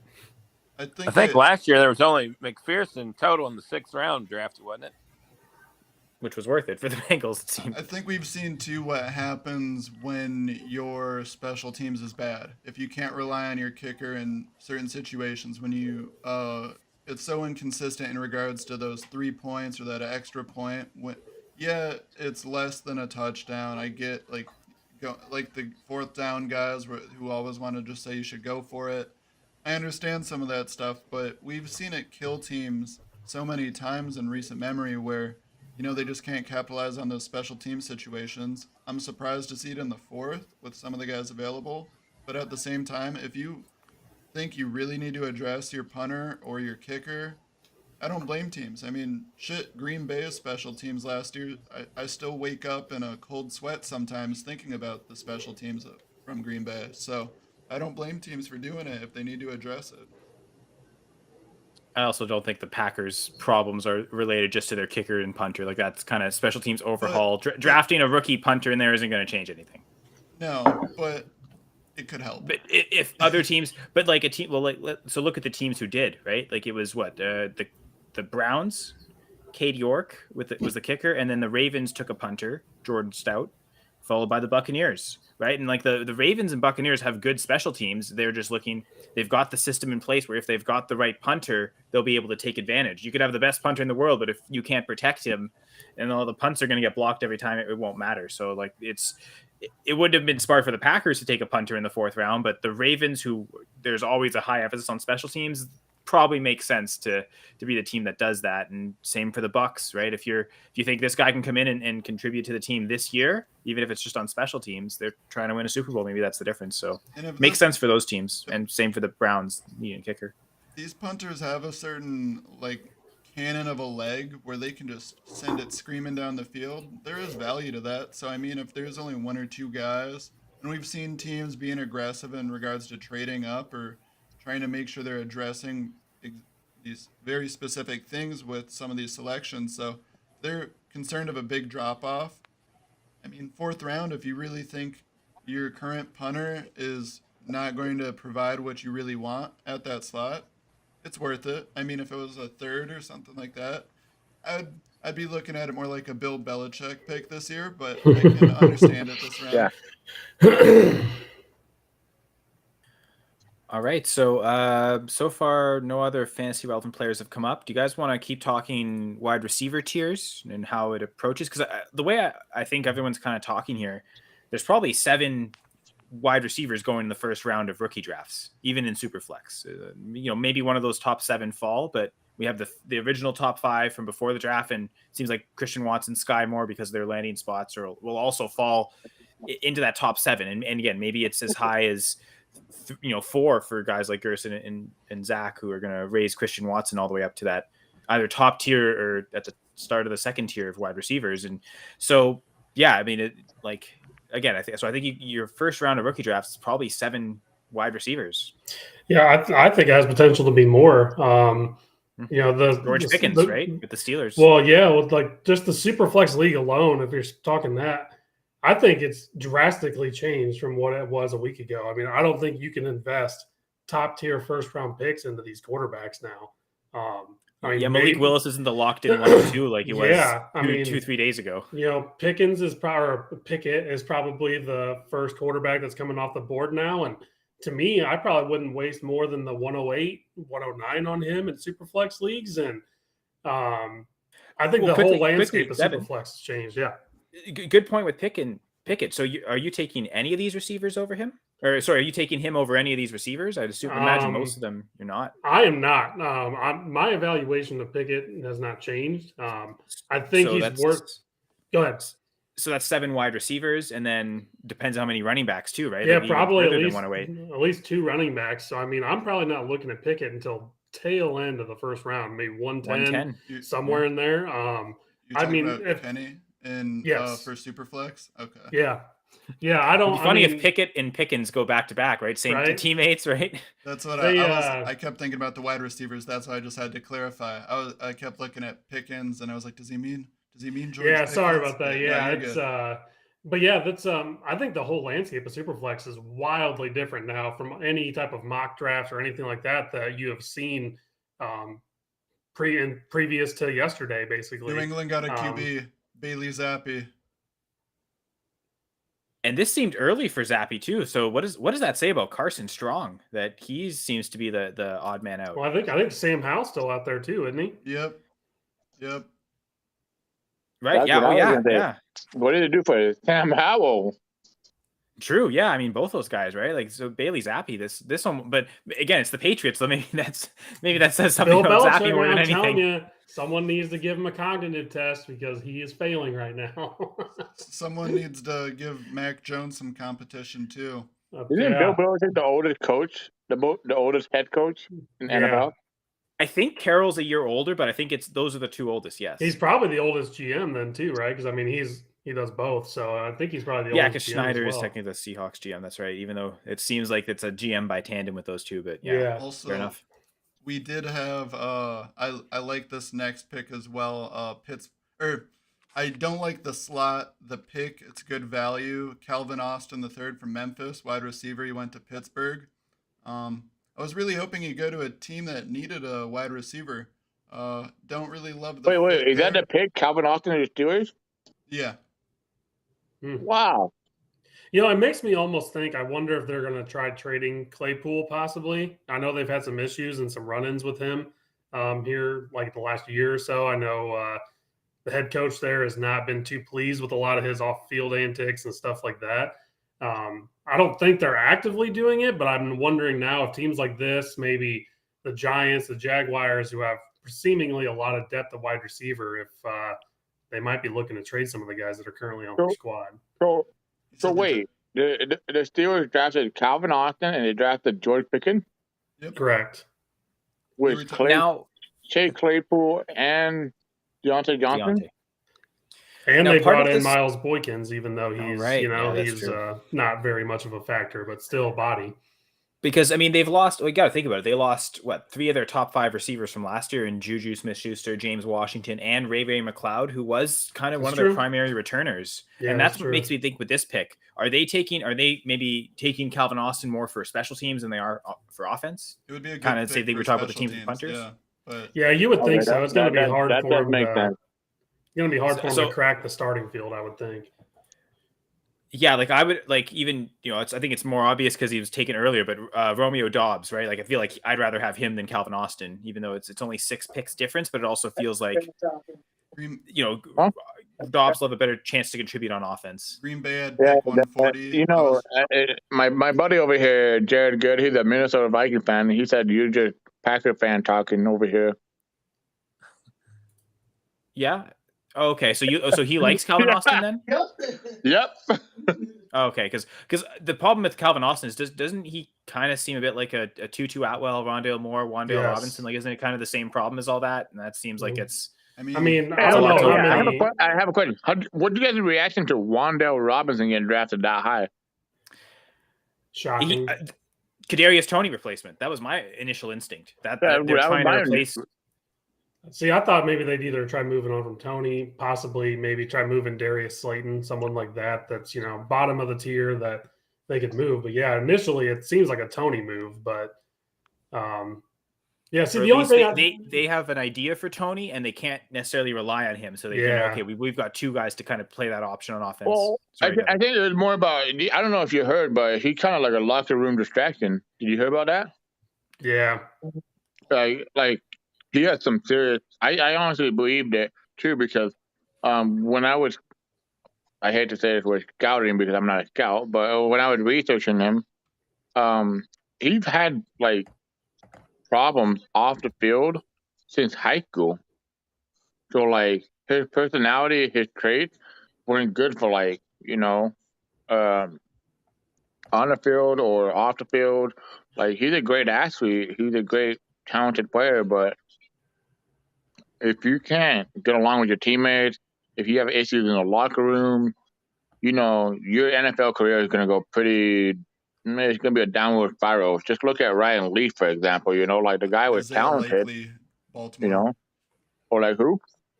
Isaiah Likely, Baltimore. Sorry, continue. That's 2 4th-round tight ends for Baltimore. But yeah, you keep going, Gerson. They love fucking tight ends, don't they?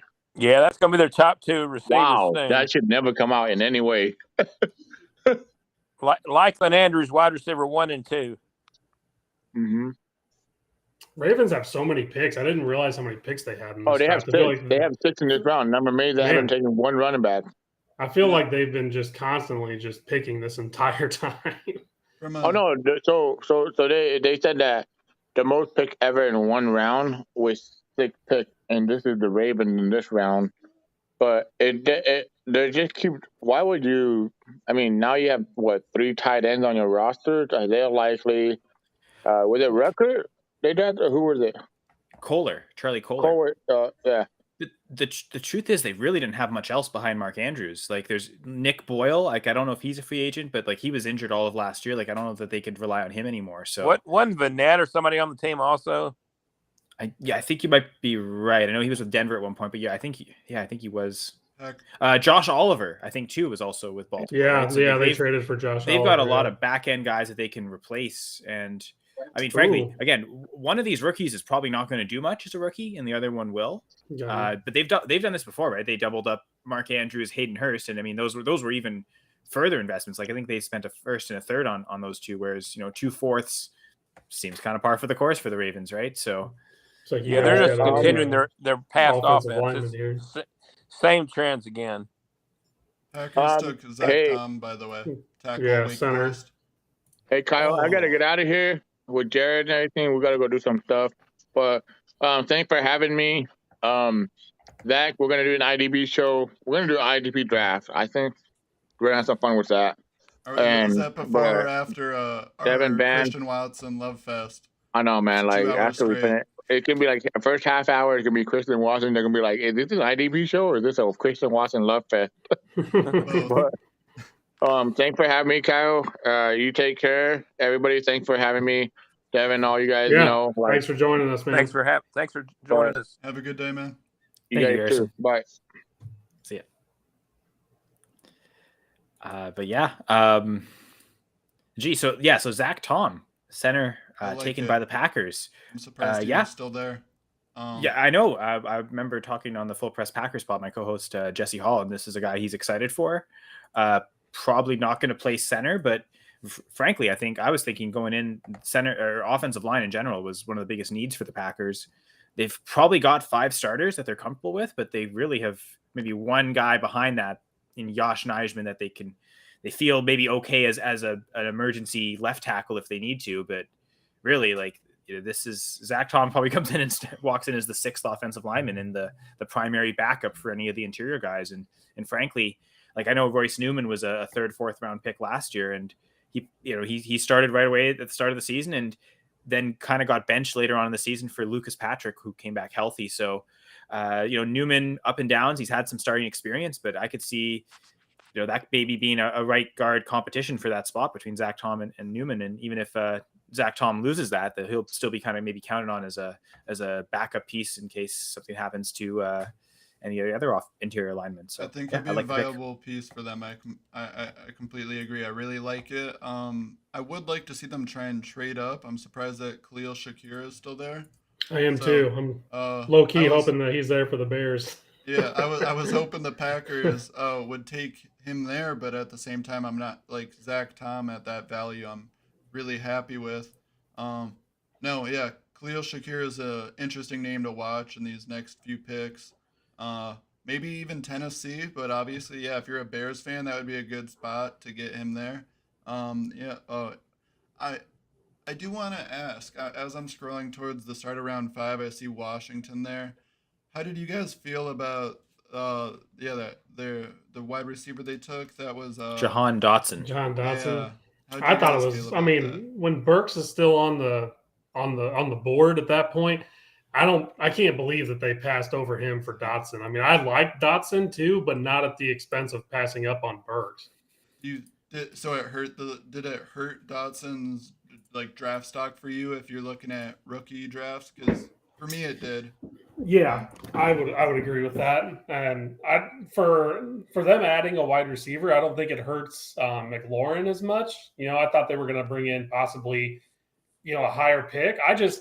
I question the move just in general from, I believe they traded down from 11 where the Lions. They traded down for the Saints pick for Chris Olave, right? So if they had just stayed, they would have got Chris Olave. I don't know if they were maybe banking on getting him or Williams. when they came up, I believe Olave, Jamison Williams, and Burks were all on the board prior to them trading down. And to go ahead and take Olave, I don't feel like they got that much back in return for passing on those type of talents. So I question that for sure. Brian, do you want to chime in at all? Yeah, one thing about Dotson we were just talking about, he's pretty much going to primarily be the slot role, I think.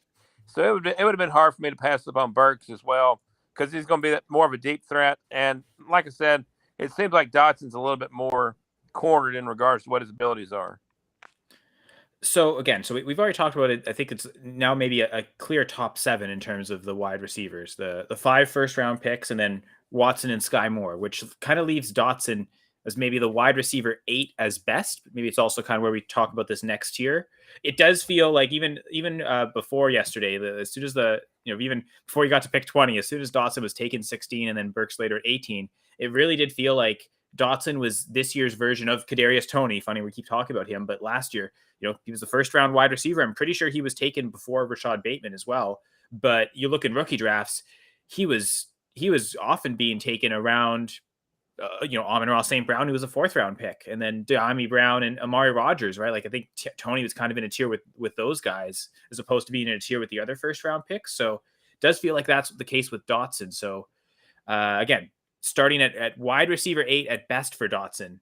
I know personally I'm already going Pickens ahead of him. I like the organization with the Steelers and their ability to develop and draft and identify receivers.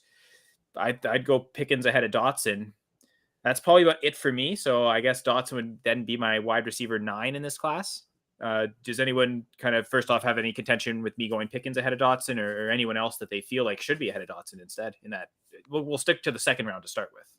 I guess why do you have Pickens so high right now? I get are you optimistic in regards to Pickett and what he can be in Pittsburgh? Because I guess for me, I am low on this QB draft class, and I'm low on Mitch Trubisky. So adding another weapon doesn't really excite me at all for Pittsburgh and Pickens in regards to where I have him slotted currently. I have him at wide receiver 12 right now. Okay, fair enough. And I suppose that's maybe I just don't have any faith in Carson Wentz more than anything. Like I also view it as a bad QB situation. So I've got Pickens higher myself, but he's going to be on a dynamic offense moving forward. So I would rather have him than Dotson. And the other thing about Pickens is he came off an ACL, I think it was, but he showed in the bowl game, he had a 50-yard catch. He showed that he's clearly healthy. So I'd rather go that route. And I think back, like pre-draft, I had Pickens as wide receiver 6. So to me, I'm still dropping him down to 9, but I feel like, down to like 12 where you have him, I think that'd be too extreme of a drop based on what I had initially. I had him at 8 initially for Pickens. So maybe, so even just a couple spots different. So it probably makes more sense. I guess for me, the biggest shifts wide receiver wise were more so, let's see, I had Alec Pierce got a big bump for me. I have him right in that same tier. I really like him in Indy. I was high on him, but I had him at wide receiver 13 and 22 overall.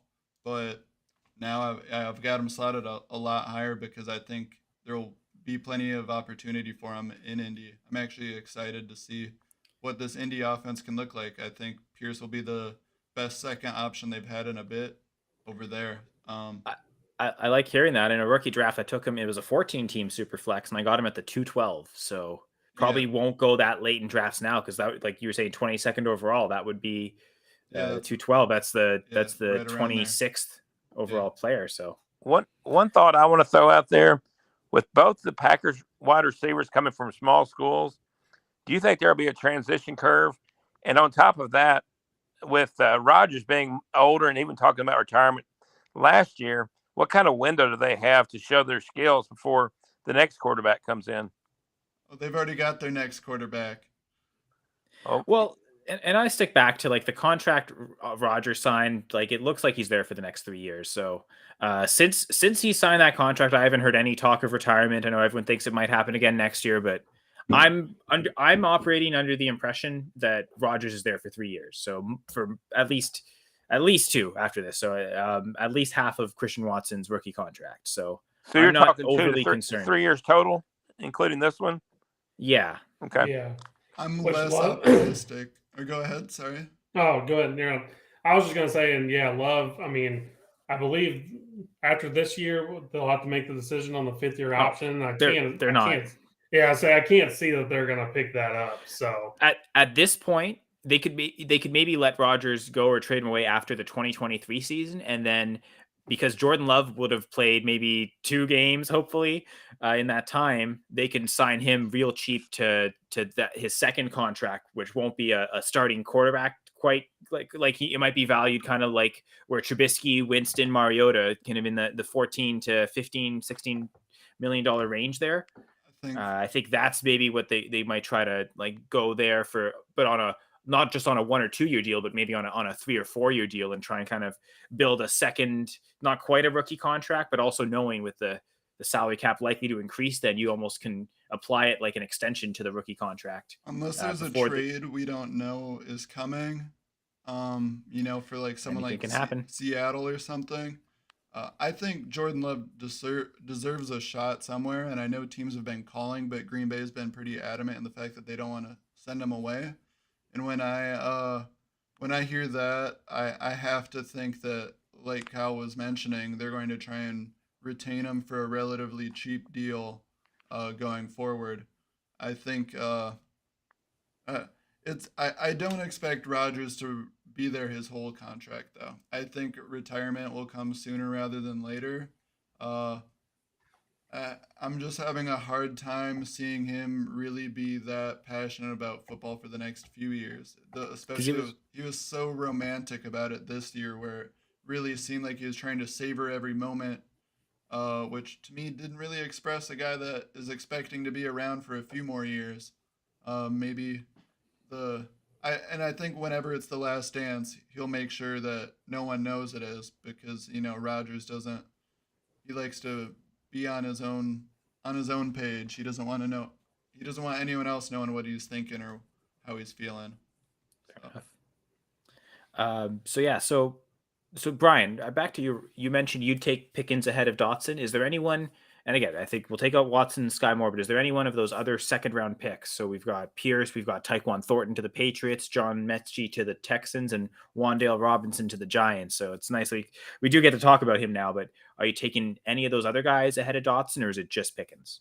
No, it's just Pickens, but my next one after that, like I said, he's from my hometown, so Wan'Dale Robinson will be right after that. So I guess wide receiver 10 for you then.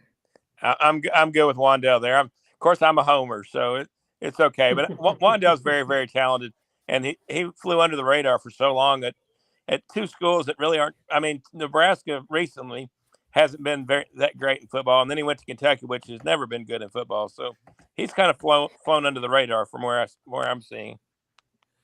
I like him. I think that I have a tier. Like the Mechie, Bell, Pickens, Tolbert, Robinson, Dotson. They're all essentially in one tier for me of kind of that next group after, like Alec Pierce as well. You could include in that. I have 7 wide receivers up top, and then that next group. I think you could have it in any order there. I'm not too passionate about it one way or another, but I think you can make a case for a lot of these guys to have successful careers and be productive fantasy players. I think this is definitely the draft where the depth-wise there's better production for longer. It's a deeper draft than last year. I don't think the ceilings are as high as the Jamar Chase, Kyle Pitts. Like, this wasn't as sexy of a draft in regards to the big name guys at the top, but in regards to the depth and the serviceable talent that you could see mentioned in fantasy leagues for a few years to come. There's a lot more guys in this year's draft, and I think we're seeing that right now. Devin, how about you? Back to this question again, comparing Dotson as a first-round NFL rookie wide receiver to some of the other guys going to the second round, or as Zach mentioned Jalen Tolbert and David Bell kind of in the same tier as Dotson. So where do you fit Dotson in? Is he the wide receiver 8, or is there a few of these round 2, round 3 guys that go ahead of him for you? Besides the ones we've mentioned that have kind of creeped into the first, I wouldn't put any of these guys like Mechie, Robinson, Thornton above him. To me, draft capital still means everything. And I mean, they did take him with, top, what was he, like 16th overall? 16th overall, yeah. So, I mean, they invested a top 16 pick in him. I don't have a lot of faith in Carson Wentz, but on the same hand, do I have any more faith in him than I do with Davis Mills, where Mechie went, or just got a Taquan quarterback? Sam Howell. They took Howell here, Washington. huh? Sorry, continue. I just no. let you know as you mentioned Carson. They've got another one. It's at least another body there. It's more competition, which I don't even think that I'm kind of surprised they took him here, because I know they locked up who was the quarterback that was for him this year? Drawing a blank on his name. Heineke.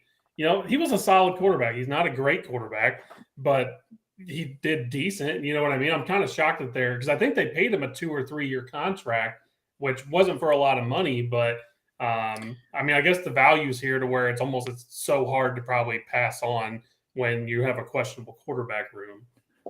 Also, just before we get to that pick, the last pick of the 4th round, a tight end for the Titans, Chigozin Okonkwo. I said that wrong. Okonkwo. It was basically the round of the tight end, man. I mean, how many tight ends went that round? That was probably 5 or 6. I think he's the 6th one. Yeah. Did you have him in your ranks, Devin? I did. I did such a bad job on tight end ranks. I mean, once I got to past like Isaiah Likely, like the top 4 guys, then I really didn't do much investigating into them. Okay. No, I had 140 guys in total in my rookie ranks. I went a little overboard. He was really far down. He was 98th on my list. In total, he was my tight end 15. So I am surprised to see him taking over a lot of the names mentioned. I mean, Calcaterra is still there, Cole Turner, and Jalen Weidemeyer. We're watching him just plummet down this draft board. I mean, I don't think Jalen Weidemeyer is getting drafted. Yeah, honestly. He ran that. The combine is like the first percentile, second percentile ever. So this is no, I don't like him. I'm just surprised. I'm surprised they went this route. I definitely would have liked a Cole Turner or Grant Calcaterra there over him. But sorry, I was missing some of the comments here. My bad. Sorry, folks, in the live chat. We'll just get through those. So Jay and Gladys did a great job hosting the back end of the draft show last night. Fantastic, as always, like they do on the 2-point conversion. Pickens and Deontay Johnson doing the Spider-Man meme point at each other, right? Like it's the skill sets, I think, too, right? And drawing lots of volume. Is there a chance Pickens comes in and is immediately the wide receiver too, like already supplants Claypool? I don't think so. I mean, I could be completely wrong, but not only is he coming off the ACL, which, like you said, I mean, Brian already said he's already kind of shown he's back to health, but I don't think they have plans to rush him in when, they still have Claypool there. They have some other options. I think he's probably going to be on the field in 3 wide receiver sets, but I don't know if he's truly going to come in day one and command that type of volume. No, he'll be wide receiver 3 from the beginning. But that being said, that depending on how the quarterback fits in this year, with Big Ben being gone, I still think there's opportunity for him. And I mean, go ahead. Good. No, I was going to get to the next comment, so go ahead and finish it out. I was just going to say, I just found it hard to believe in that he's going to make much room until either. I think this is the last contract year for Deontay, which I can't imagine they're going to let him walk, but I also didn't think that Tyreek Hill was going to walk or anyone like that. So you truly never know. But that'd be something to keep an eye on is, what's going to happen. Do they maybe explore trading Claypool, with some of the issues they've had with him, or do they even want to re-sign Deontay Johnson if he's looking at $25 million a year, even though their quarterback situation, they got Pickett locked up for a lot of years here under a pretty reasonable salary. So I've been wrong before, but Deontay Johnson doesn't seem to be quite the diva that some of these recent wide receivers that have demanded huge contracts is. I don't think. Of course, I'm a Steelers fan too, but I don't know. Deontay seems more humble than the other guys. What's wrong, Devin? Man, so Darian Kinnard was still available, and the Bears pick about 3 picks. They Yeah, have two of 48, them, and I was like licking Yeah. my lips thinking that, he fell a little ways, that would be an extremely good get. And here the Chiefs are taking him right before we get a chance to. Man, sorry guys, that was a little bit of a dagger. I was really hoping they were going to get him. We'll probably take a punter now or something. I was about to say, the worst case scenario with the Bears, they probably might have had the chance to get him and then let him pass right by. Probably. Yeah, that might have upset you more, to be That might honest. have made me So mad. Probably. Maybe the Chiefs spared you that miserable fate. That's the one thing. Khalil. Hopefully that'd be nice. But the Giants here have back-to-back picks. They'll probably take a 17th wide receiver apparently, but they I'm going to be a homer a little bit for a minute as a Bears fan, but we got a new GM this year, so it was kind of like, what's he going to do? He's really been saying how he was really draft oriented, didn't want to trade up, was anything, wanted to trade back, didn't end up trading back. But the thing that sucks is I'm very happy with the Chicago Bears draft picks, the first two specifically. We got Kyler Gordon and Brisker, safety, which both were kind of fringe first-round talents. I did a handful of mocks where they were, my first or gone by the first round or maybe my first pick. So I'm really happy with it. But even as a dynasty perspective, you have to be extremely worried if you're a Justin Fields owner right now, because seemingly they have done very little, if not almost nothing, to help him really. I mean, you bring in Byron Pringle, that's nothing. You drafted Equanimous St. Brown. Right now is a starter on the team. You know what I mean? Receiver It's really, really discouraging to see what they have done where, I know especially go ahead. When it was set up to be Mooney in the Sky, right? Like they could have easily added Sky Moore to there. And, and then, Pickens was there and they passed on him. They passed on Alec Pierce. There's some vets still available. I mean, you can say that maybe they go after a Landry, but does Landry want to go to the Bears when he's probably ring chasing at this point? You know what I mean? So it's really hard to see them doing much of anything significant to really help him take this next level. And I mean, if I'm an owner in Dynasty, which I do have him in many of my Dynasty leagues, I'm more than worried at this point that he is not going to take a step forward this year, because really you got Kmet, Mooney, and Byron Pringle and Equanimous St. Brown out there. That is beyond pathetic as far as an NFL receiving corps goes. You mentioned trading down. You guys just did. Pick 148 to the Bills for pick 168 and 203. I think the Bills are about to take they're going to take Khalil here is my guess. I mean, they could use another wide receiver. And Devin, I guess they were looking for Kennard. They did maybe want to trade down too, like they were saying. I feel bad for you though as a Bears fan, because I'm as much as I hate the Bears and I hate all the Chicago teams, and it doesn't help I live in the city, so I have to hear about it constantly. But I really like a lot of their weapons in regards to fantasy. They just need 1-2 other pieces, because Cole Kmet I don't think is respected enough in regards to what he's shown. And if you want to talk about upside at tight end position, buy low on Kmet now, because I see the world of opportunity in a very limited position in fantasy. But Darnell Mooney, I love. David Montgomery, and then who was the backup running back? Khalil Herbert. Yeah, Khalil Herbert. I think I could see them using two backs. I mean, we've seen other coaches do that before with the Bears.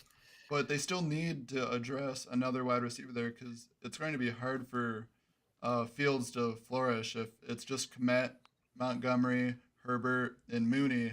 It's not, right. I like the Mooney Kmet aspect, but where's that other guy you can throw to? You can't just throw dump passes to the backfield all day.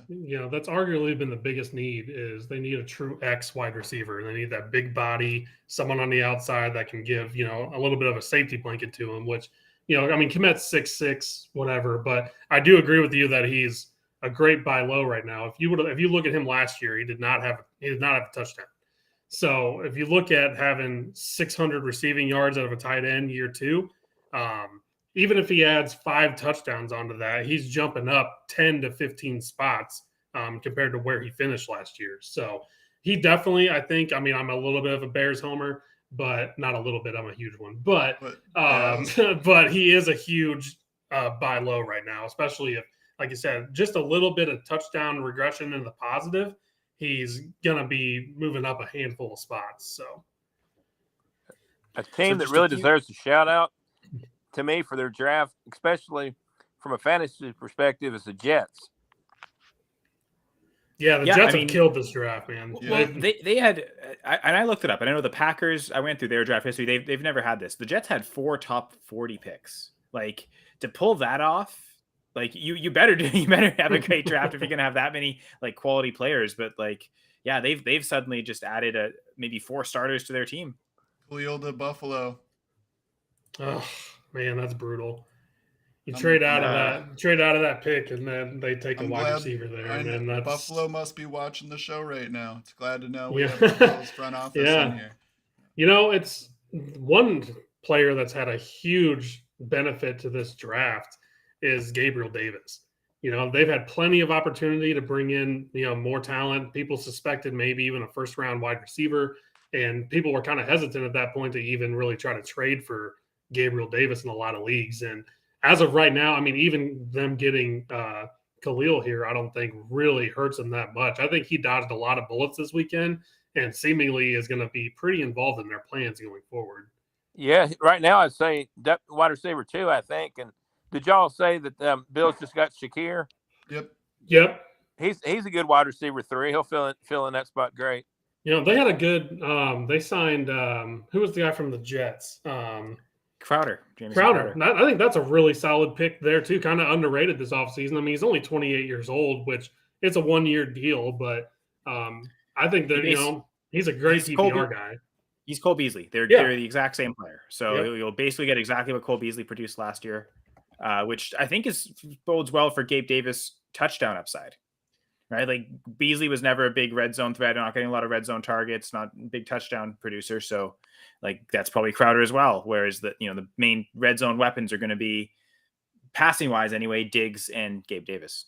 And I think that, regardless of how high you are on Gabe Davis necessarily, this has to speak volumes too as well to someone like James Cook. You can't be down on all of the weapons outside of Diggs. There has to be someone that gains from it because Josh Allen is a great quarterback. So obviously there's the concerns of how many running backs they have currently.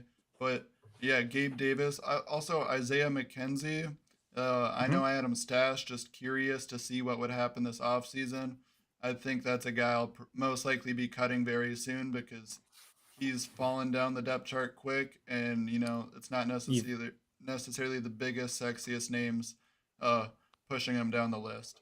Well, Shakir probably pushes him down the list, right? Like he's coming in there and going to be a beneficiary going to a great offense where he might be the wide receiver 4 and might be the, I guess with the tight ends there, and he might be 5th, 6th on the team in targets as a rookie. So, Jay has a few things kind of agreeing with us, talking about how Justin Fields being neglected. It seems like, I know a few of you guys were talking about, the fact that they could have taken Olave where they were and they traded down, they ended up with Dotson instead. So very confusing is what Jay puts that as. Yeah. It's kind of echoes of what I was saying earlier. Just, it was a very puzzling trade down when you have, 3 top tier options still available to you and you drop down and then you even select Dotson over Burks, who was still available, which I think a lot of people are going to question that.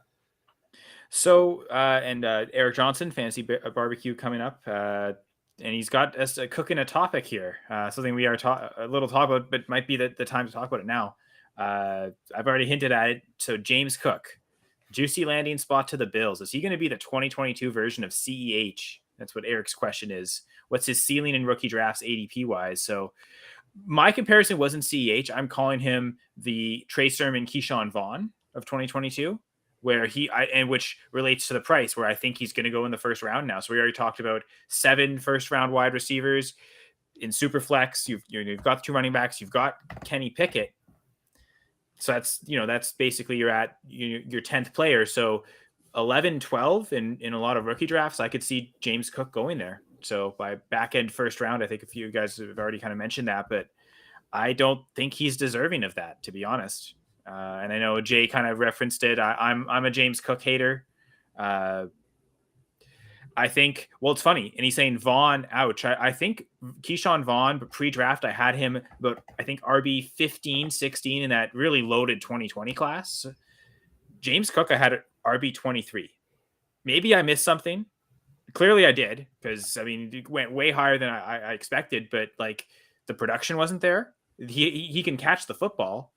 What I saw on tape, I did not see a really good running back, though. Certainly not one who could run the football very well. So in terms of my immediate impact, I still think Devin Singletary is the RB1 here. He's going to have all the touchdown upside. What they showed last year, what they showed in his first 2 years, they were really hesitant to give him a lot of goal line opportunities. But then down the stretch last year, something clicked. Either they just gave him the opportunity, or he finally had figured out how to the instincts, the short area reading of the offensive line, and figuring how to find those holes for small gains. But suddenly Devin Singletary was the goal line back, had a ton of touchdowns last year. After that success, I don't think they're going to go away from that. So you tell me who I'd rather have in redraft, frankly, or dynasty. I'd still rather have Singletary, because I think he's still the RB1 there, who, probably going to be an RB2 for fantasy. Whereas James Cook, he's got the pass catching, but the problem with Josh Allen is runs a lot, which takes away from the running backs. But someone also brought up the point earlier, I think maybe trying to get away from that, right? They're trying to have Josh Allen run less at the goal line. So, Devin Singletary does better things, but Josh Allen's still running the football enough. So not the guy that dumps the ball down. Like he's going to look for all these. I mean, even Khalil Shakur, right? Like they're going to go to them. They're going to go to the tight ends. They brought in OJ Howard. They still have Dawson Knox. So I have a hard time seeing the pass catching back, especially if that's all James Cook is for the Bills, really being great. I mean, last year, like I'm looking at it. So Singletary, Moss, and Burita combined for 60 catches. So that averaged out to 20 each. Sorry to 1 second. And more than, and like 2/3 of that was Singletary, right? Like Singletary had 40 receptions. You look to his rookie season, he had, even as a rookie, he only had 29. So this was his career high.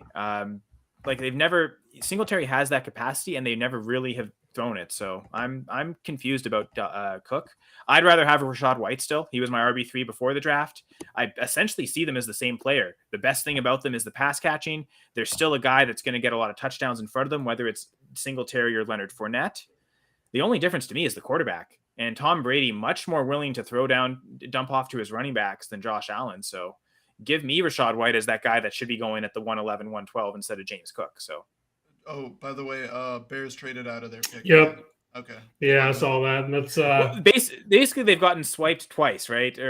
Once was their own fault because they could have taken the pick. But it seems like, I think you were right, Devin. It seems like they probably were wanting to go Kennard and Shakir and couldn't get either, so they just said we don't want any other players here.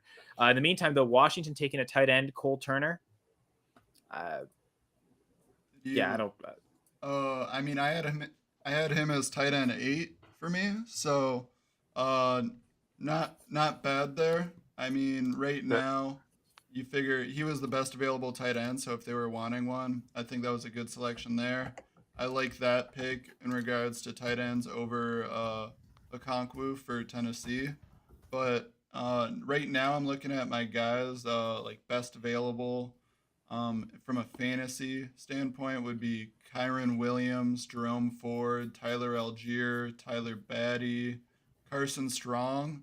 He's still just lingering around. Oh, speaking of Tyler Algier, he just went to Atlanta. Ooh, I like that. I like that one as well. I had him as my RB11 before, and he's probably going to take a climb. That's a great landing spot for him. I was hoping to get him in almost like the beginning of the 4th round, late 3rd. That's probably going to move him up a decent amount now that he's. I think he's going to be. That's the landing spot we wanted for Breece Hall, right? Right. That seemed like the spot we wanted either Hall or Walker to go.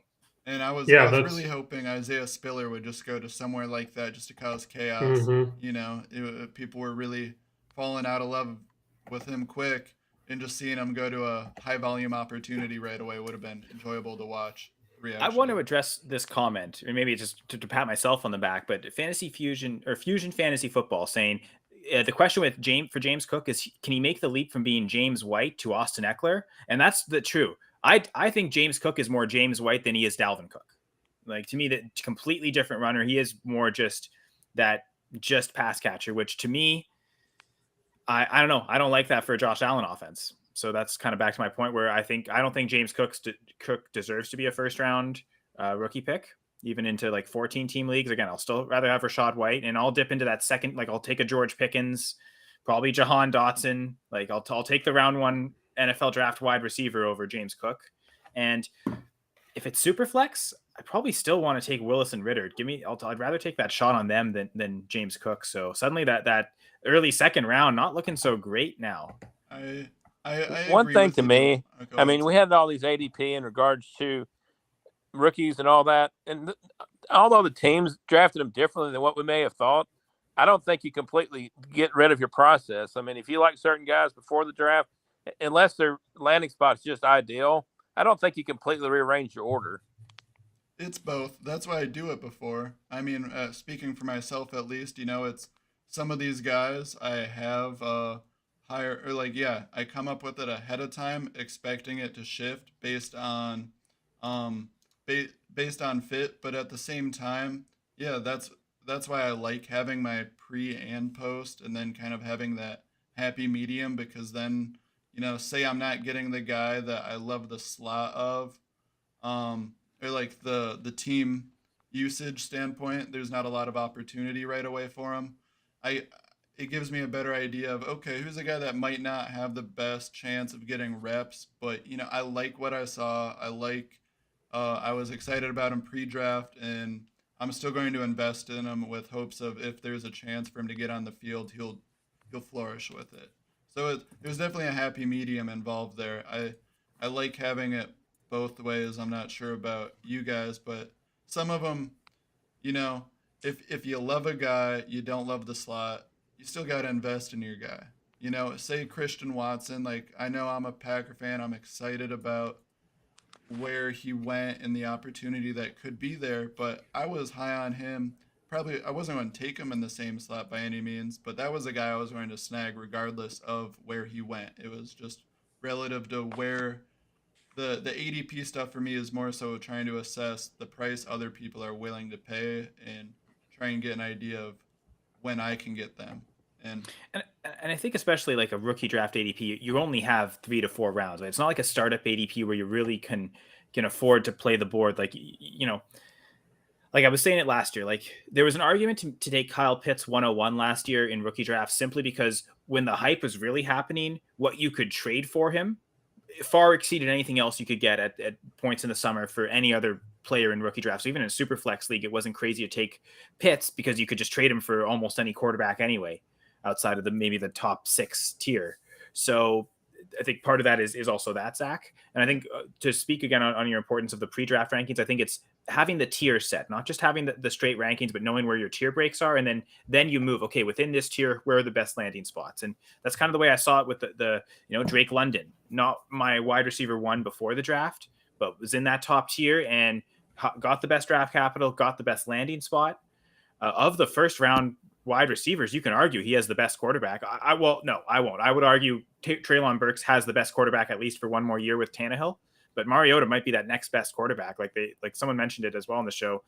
So many of these guys went to spots with bad quarterbacks that it made Watson and Sky Moore just so much more appealing with Rodgers and Mahomes. And Devin, I know you said you're going to head out soon.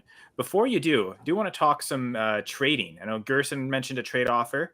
Co-host trade, though, you and I recently completed a trade in a Dynasty league involving some rookie picks. So I want to discuss the trade with you and your thoughts, because you gave up to me the 205, 305, and a 12-team super flex, or not 305, the third next year, sorry. 205 and the 23 third to get Noah Fant and Bryant Edwards. And this again, the center of that deal is Noah Fant for the 205. So looking at where these rookie drafts are setting up, A, are you happy with that price now of paying for Noah Fant? And B, what did you see in Noah Fant to kind of initiate seeing on the trade board indicating you liked Fant to kind of get the idea in my head to trade him to you? So what was your... So I just am a big Fant guy still. I still believe in him. Not too crazy about the landing spot, obviously being with Seattle and being tied to I can't think of the quarterback's name. I'm having a brain fart in a second. Drew Lock. Drew Lock, thank you. But forgettable quarterback, to be fair. Yeah, right. But I just like the player. He's 24 years old. I think he'll be 25 here soon.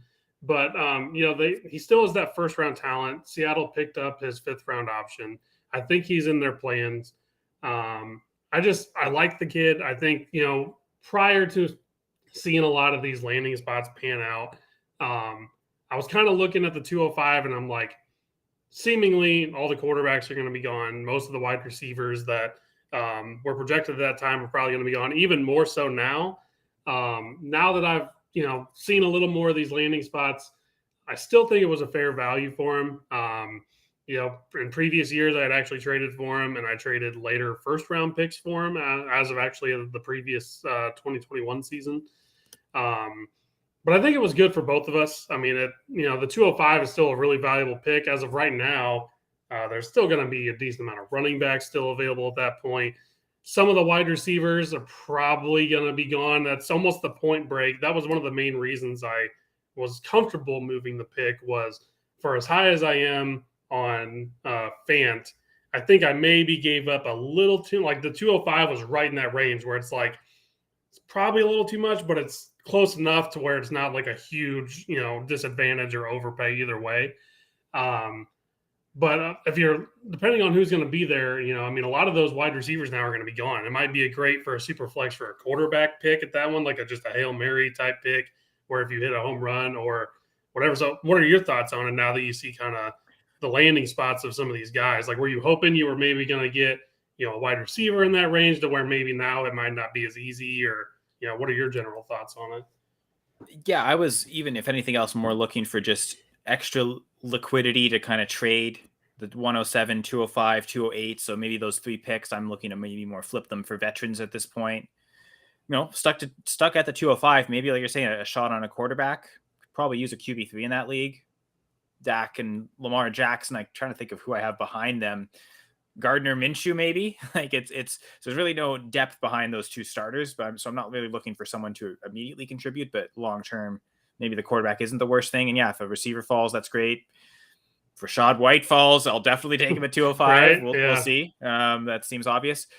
Probably don't want to take Trey McBride though. Like I didn't really want to replace Noah Fant with another rookie tight end. Mm-hmm. If anything, I'm probably more looking to use that pick to buy a different veteran tight end. See who's kind of in a tier similar to Noah Fant and kind of maybe flip it that way. That someone that I view is better than Fant. And I wouldn't be able to get them by trading Noah Fant, but I could get them by trading this pick. So maybe using the second I already have as well, maybe trying to get a tier higher than Fant, and maybe not quite to the top 5, top 6 tight ends, but like, if I can go buy a Dalton Schultz, especially now that they've drafted another tight end, maybe that's, maybe use both those seconds to get Schultz and something else added. Yeah, that'd be a great get. Like I did with your trade. Just get that. Give me that 23 third thrown in. I'll just get as many 23 picks as I can. I think that's a good. I think it was good for both of us. I mean, it worked out, and it'll be interesting to see what you end up doing with that 205 pick. I think you got a lot of options there, and like you said, even if you wanted to package that for something else to get a tight end upgrade, it makes a lot of sense. Also in that league, I have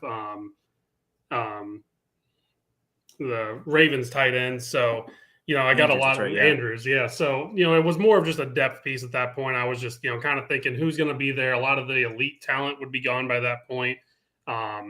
So you're investing your pick in a player instead, even if it's not a position of need. You're just agree. Yeah. That's, I didn't feel like I had a whole lot of needs on that team, but I was looking for a solid tight end too. And I think he steps up to the plate at that point.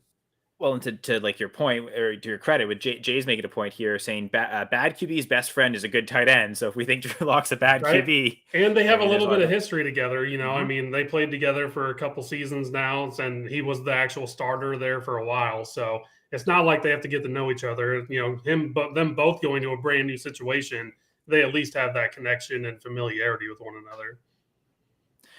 So saying Locke has shown that he throws mainly to those he feels comfortable. So yeah, that's what Gladys is saying. So yeah, having that connection already with Fant and not having to establish it now this offseason with Metcalf and Locke, it might mean to especially immediate production from Noah Fant. Yeah, it was like I said, for being my tight end too, I was looking for an upgrade there, and I feel like that accomplished that. So I'm optimistic about what they can do together, and they're at least going to be there together this year. So we'll see what happens. Gladys saying she likes targets, so that's true. I also like targets. Yep, I'll take all the targets. Give me every single one.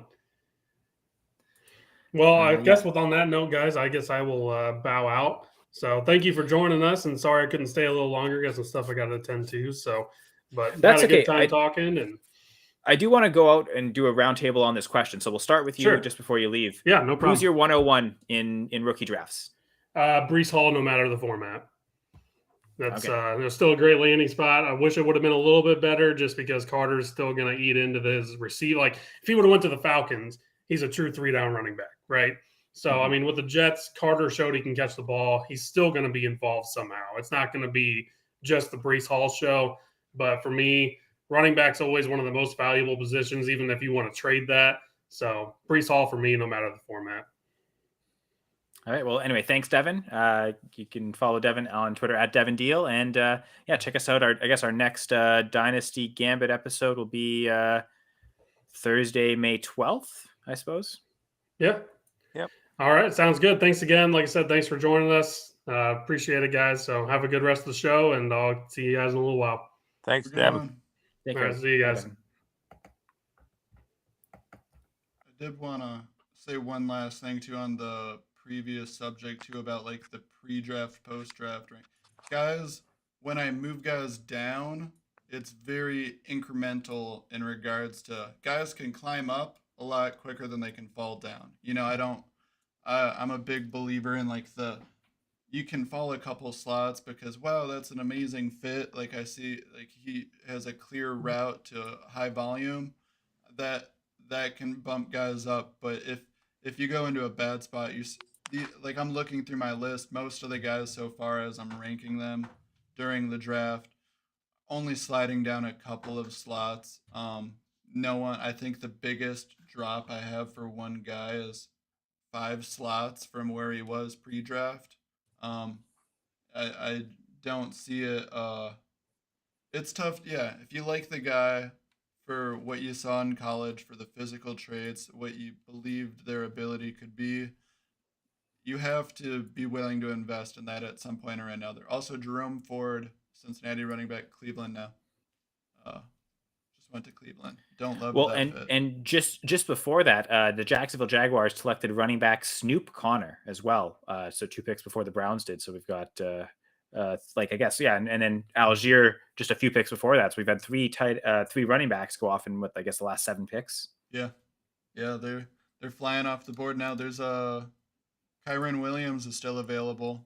I'm curious to see if and when he gets snagged. There's a few guys I like. I mean, at this point though, we're really getting into the late picks if they're taken at all, unless like the perfect opportunity is there. Otherwise, a lot of these guys, especially at the running back position, are going to be people that best case scenario, it's an Elijah Mitchell where during camps, during preseason, you hear all these great reports and they're skyrocketing up. But otherwise, it's a lot of, you might like him, but you're going to have to depend on an injury for any sort of opportunity to be there or a specialty role. Right now, I think, regardless of who you like that's still there, I don't see that much. The expectation just keeps getting lower and lower at this point. Yeah, R.I.P. Keontae Ingram, I guess. He's not my RB4 anymore. So Gladys talking about answering the question. So any viewers, listeners can also answer this question, of course. Who's the 101 in rookie draft? So Devin gave his answer of Breece Hall. Gladys is saying Kenneth Walker. Brian, do you have a different answer for that? Rookie 101 in drafts. I wish I did, but I'm still Breece Hall as well. And a while ago, everybody was playing taps on Michael Carter. I don't see it that way. I mean, even last year, Tevin Coleman got a good bulk of carries. There will always be a role for Carter, and he wasn't going to be able to be a 3-down back. I mean, he's nothing more than, he'll be a good PPR flex or whatever. But he's still got values. You need to keep that in mind. Tariq Cohen, that's the comp I like for what Michael Carter could be within the Jets, putting him in that role where, hey, you're just going to be more of like the 3rd down option for like little out routes, just being the reception guy. Same thing. I still have Breece Hall 1.1. I can understand some perspective in regards to Kenneth Walker or the wide receiver group at the top. It's tough though. I look at Brees, he's got the most direct route to immediate production.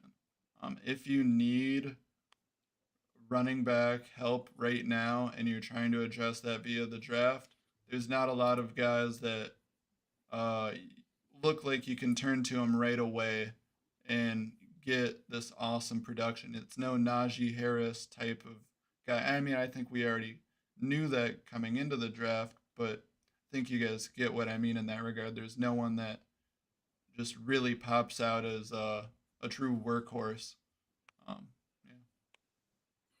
No, I agree. And like, I think, Brees Hall and Carter will both probably be 3 down backs, but it like different series, right? Like who's Yeah. gonna, where you don't have to change them for certain roles. They can both all play all the roles. And I think that's maybe helps with substitutions.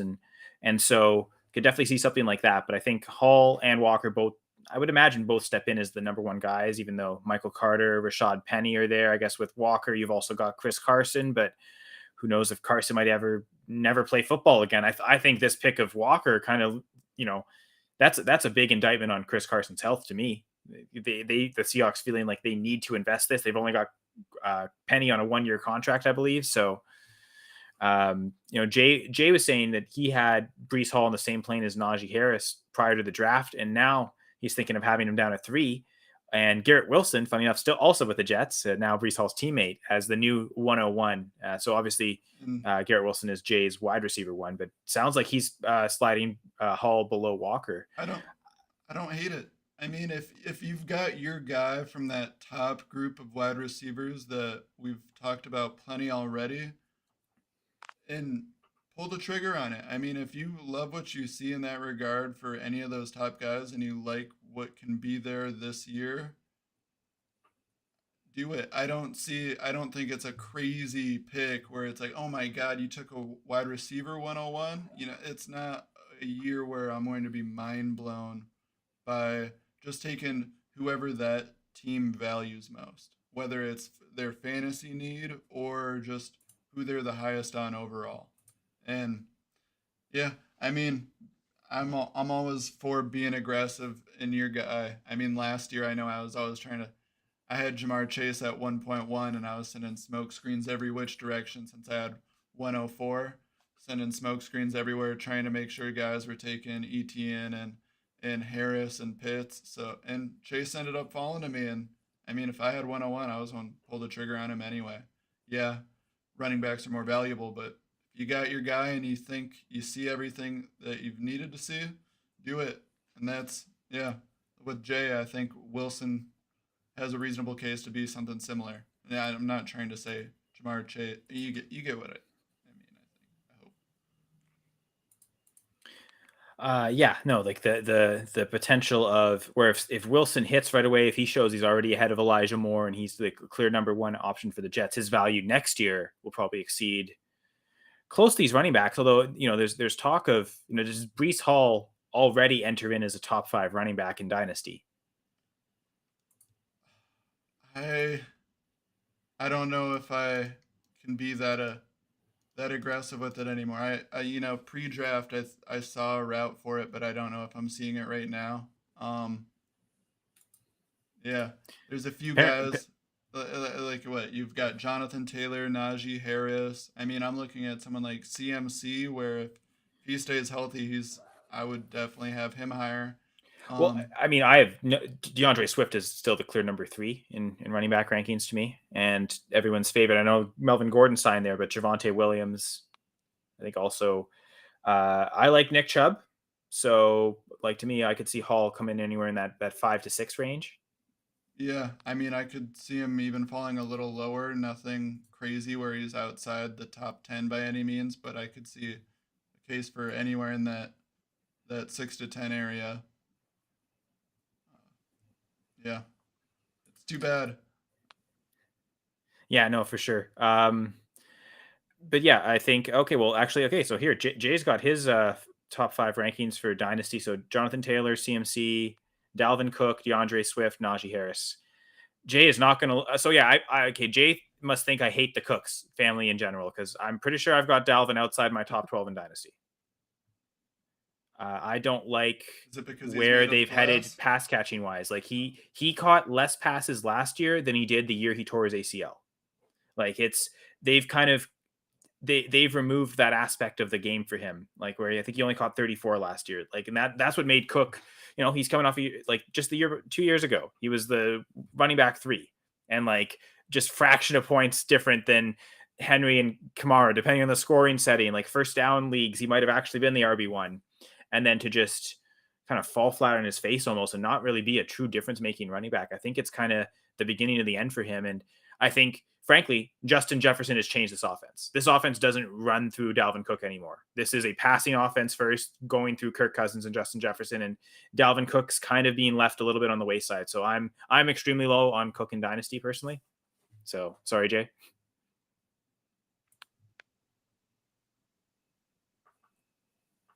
Yeah, that is fair on Dalvin to take notes on that. Yeah, I would definitely have Najee Harris and Swift ahead of Dalvin, though. That's for sure.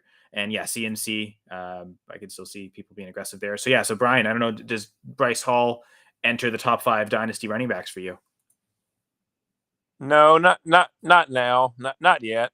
I like your top 5. I'm in that new league I've joined with you. I'm a little skeptical on CMC, so maybe I've got a trade partner there. Yeah, maybe if you like, because yeah, I do have Swift in that league and Nick Chubb. So I also do already have a couple guys that I consider in my top 5. To be fair, where do you have Antonio Gibson, by the way? Yeah, this Brian Robinson pick has really upset me because I think I would have before this. I had him at RB4, I think, and now probably RB8. I have been notoriously low on Antonio Gibson long term, and I did like Brian Robinson a lot, and this is just driving it home for me where Gibson's stock has fallen for me in regards to some of the guys who can provide immediate production. I'm still looking at there's a lot of running backs to like this year. There's concerns about certain guys because there might be not the same workload. So I think outside of a top 6-8 guys, there's a lot that you kind of expect to have to share to a certain extent, which will make the running back values, I guess, more interesting when trying to piece together those holes if you are in need of a running back currently. I mean, I know I have a few rosters like that where I have CMC as my primary running back, and then Darrell Henderson is my RB2, and not thrilled about that, but it's also like that 1.6 I have in that league for the rookie draft. It's hard to think that those guys fall there. The top ones, Kenneth Walker, Breece Hall, and I don't know if I'm in love with any of the other. I'm not in love with any of the other guys enough to really get aggressive and take a running back there, even though I don't know. Are you guys big on best available or team need? Because for me, I always just try and trade out of it I think in rookie drafts, I think I generally want to try and go best available just because there's so many few picks. You're not really going to be able to fill. You just kind of like your team needs. You're going to fill through trading more than you are going to actually like have these rookies come in and replace the exact production you need right away. I think it's relative to the size. Me, this whole draft is more about depth pieces on dynasty rosters. There's very few, there are a few, but very few top tier players to me that'll just slot right in. I don't see a Justin Jefferson type breakout or Jonathan Taylor, anything like that. I mean, to me, I don't, unless you got a top 6 pick, I'd almost be willing to trade down and get a couple extra depth pieces for me. And I think I said that earlier too, where I completely agree. It's the big names, the sexy pieces at the top of the draft last year aren't here. But it's a deeper draft. There's more guys who will have serviceable careers from the way I value these guys, where you can go into the 3rd round, 4th round, and there's guys that I actually expect to be around in the league and contributing to various extents for more years to come, because I think it got got pretty grim pretty fast in last year's draft class, outside of the first little area. So yeah, I like the depth, but yeah, I mean, I like that. If you're not in love with the guy, trade down, get more pieces to stash on the bench, because I think there will be plenty of guys that are worth having with moderate expectations and high hopes. So, just Jay's comment here, replacing Dalvin Cook with Joe Mixon in the top five. I do have Mixon ahead of Cook. Like, to me, like, I guess Mixon could be a guy that Antonio Gibson is another guy that he falls behind. And maybe, knowing that, okay, the Chargers have just drafted Isaiah Spiller. I think I had Eckler ahead of Mixon. Maybe I change that now, and suddenly Mixon's back in my top 7 dynasty running backs, where he was before. He was closer to 9, 10. And the thing with Mixon is, unlike Cook, it seems like his involvement in the passing game is ascending. Last year was his career high in receiving yards, only 314, considering his skill set. You still feel like there's more left on the bone there, but definitely upped his touchdowns. But so was last year, because let me see, his previous high for touchdowns before last year was 9. In his second year, he had 9 touchdowns. Last year, he had 16. So, is his career average of, let's see, he's gotten 41 touchdowns over 5 seasons. So his career average is 8, 9. So maybe back down to 9 is maybe more realistic. But no, I have more faith in Mixon than I do Dalvin Cook. Is kind of what I'm getting at. I agree with that. Also, have a good one, Gladys. Take care. Thanks for joining us. I don't know. These running backs are just there's so many I can make an argument against, but also an argument for right now. It's really, there's a lot of variability person to person, where I can understand the arguments for Jay, for yourself, where you could have a 4 out of the 5, or let's say like 2 or 3 of those guys in your top 5 at the 4 or 5 slots could be guys I have way lower, like within reason. And there's so many cases right now where I'm curious to see how this affects trade values, because right now there's I have a feeling whenever I try and trade for a running back, I'm gonna get a lot of sales pitches on why this guy is this or why he's that, and the back and forth will end up leading to nowhere, because the guy's usually valued higher on the team he's currently rostered, so they don't usually want to part for someone that's seeing some negative aspects as well. So yeah, that always the interesting dynamics of trade negotiations for sure. I'm trying to plan it out, and it's not looking good. So I guess I haven't really answered the question of who I would take 101 in a rookie draft, and I guess I'm torn between 3 guys, either Hall, Walker, or my wide receiver 1, Drake London. Like I legit think London may have a case to be the rookie 101, but I think I would still go Breece Hall. The athleticism's there, although I did have a higher tape grade on Walker than Hall, so my initial instinct watching, I liked Walker a little better. The athletic metrics, the production, it all kind of favors Hall, and the team situations basically kind of seem the same. Frankly, coaching staff wise, I think I trust that Robert Saleh and Mike LaFleur offense born from the Shanahan. I like that. Although the Seahawks did address the offensive line, I think I've liked some of the pieces the Jets have better. So maybe trusting that offense a little more, knowing that Michael Carter, Rashad Penny, both are competition. Not a Zach Wilson, Drew Lock. These aren't quarterbacks we're expecting to lead teams to 50 touchdown seasons. So a lot of like really similar things. So it's what am I leaning more, my instinct or all the production and athletic metrics? And maybe I don't trust myself enough, and that's why I'm saying Breece Hall. But I think it's really close between Hall and Walker for me. But I will still lean Breece Hall. I think it's I'm as I'm updating my rankings, I actually think it's Breece Hall. Yeah, the top 5: Hall, Walker, Burks, London, Wilson. I see a case for any of them in any order. For sure. I think 105 seems like a tier break. I agree. Yeah. Team need. If you need a wide receiver, if you need a running back, I think that can be your deciding factor one way or another. But I think any of those 5 are going to treat you well. And then So 106 is an interesting decision. I probably would still go wide receiver, but that's where like you're probably going to go Christian Watson. I could see some people going Sky Moore or Chris Olave. I could see some people reaching on Kenny Pickett there, just going, okay, well, it's super flex, go with the quarterback value. He's the only first rounder, even though he's in the 20s.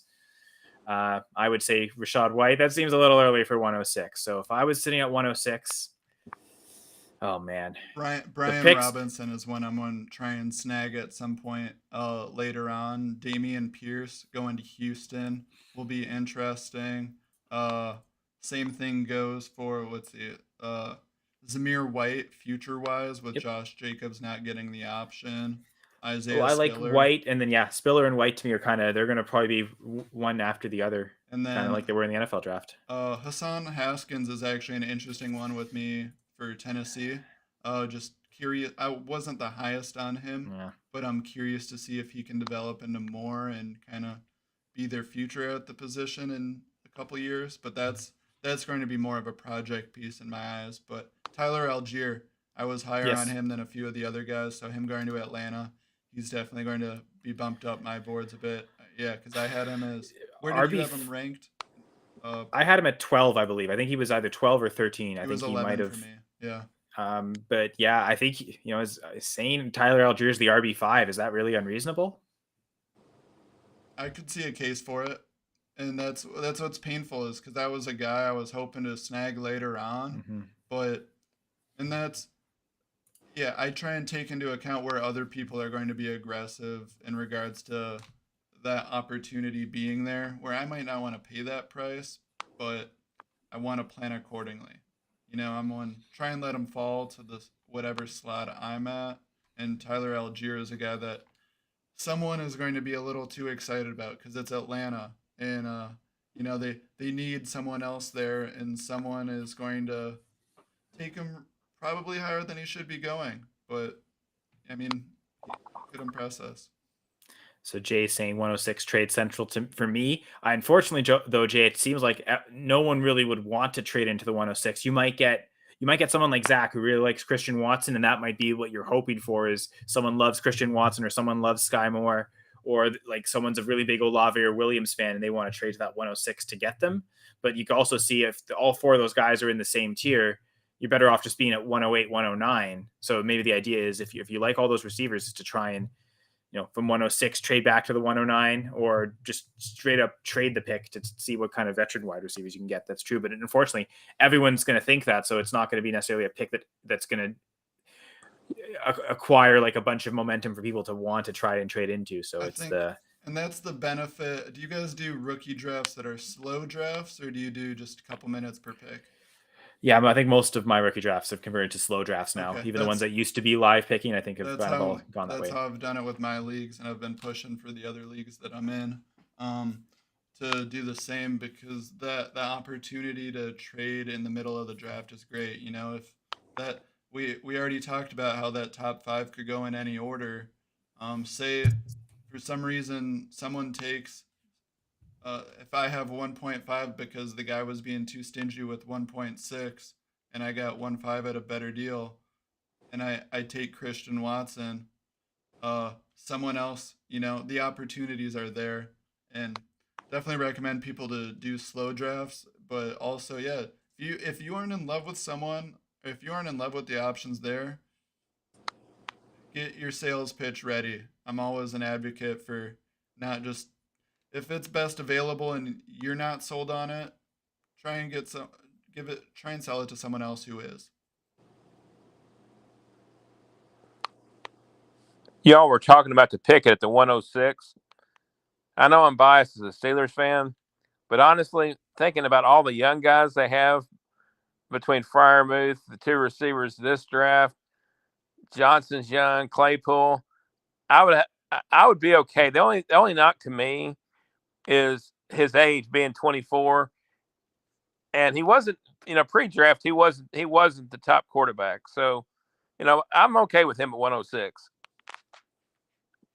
Yeah, going Kenny Pickett. Yeah, I think that's the range where you might start seeing it, right? So that 105 is probably 2 running backs, 3 wide receivers.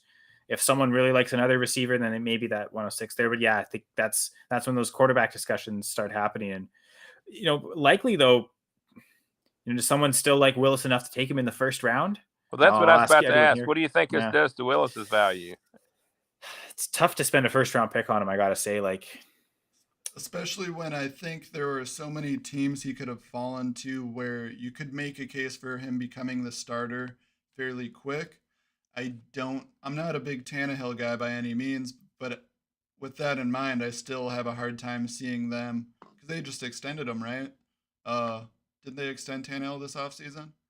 I'm not sure about that, but I'll look up his contract. I have a hard time seeing them just part ways with Tannehill as their starter for the immediate future and going to Malik. And with that in mind, usually if you're going to be aggressive with taking a quarterback, you need one, and you're not going to get that production right now for him.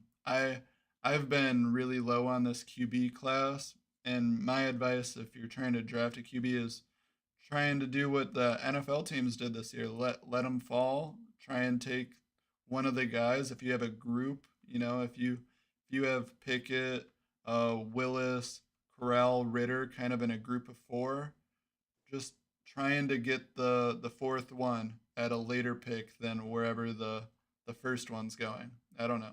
Some people like Pickett, but I'm not don't come to me if you want to hear some excitement about any of these QBs in this draft. So you're just looking at Tannehill's contract. It looks like it's still in the same 4-year contract he signed as a free agent when he was I think that was the biggest contract signed in that free agency period. Or I guess it would have been just before the Titans re-signed him. So for some reason I thought he got an extension. Okay. Well, it's weird because I remember that deal being a 4-year deal, but now there's also 2 void years added in 14 and 24 or 25. So maybe there was some type of extension to kind of move some cap hit back, because it's a $38 million cap hit this year, $36 million next year, but they do actually save money cutting him next year. They'll save about half. So is it worth having an $18 million cap hit? I could see it being like he's on the team for 2 more years and Malik Willis really gets the start in 2024. So go ahead, sorry. Well, even by that point, I mean, I guess if the Titans are bad enough, they could maybe draft ahead of Willis and replace him before he gets to replace Tannehill. Willis has got a couple of negatives besides just the draft drop. The other thing is, when was the last time the Titans had a really good quarterback? Tannehill's been serviceable by all means, but that's the other thing. Some teams just Steve McNair was probably the last good one. Yeah, exactly. And that was when was his last year? 2008, maybe. Probably something like that.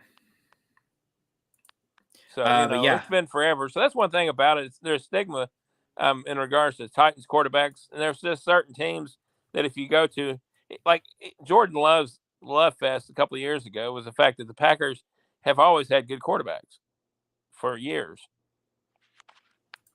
So Kyron Williams finally went. Actually, we got 3 skill position players in a row. So we got 2 wide receivers, Montreal Washington, to the Denver Broncos, and then Kyle Phillips to these very Tennessee Titans that we're talking about. So adding to the depth there, that already has, one rookie in Treylon Burks, has Robert Woods, has Austin Hooper, but not really much outside of that.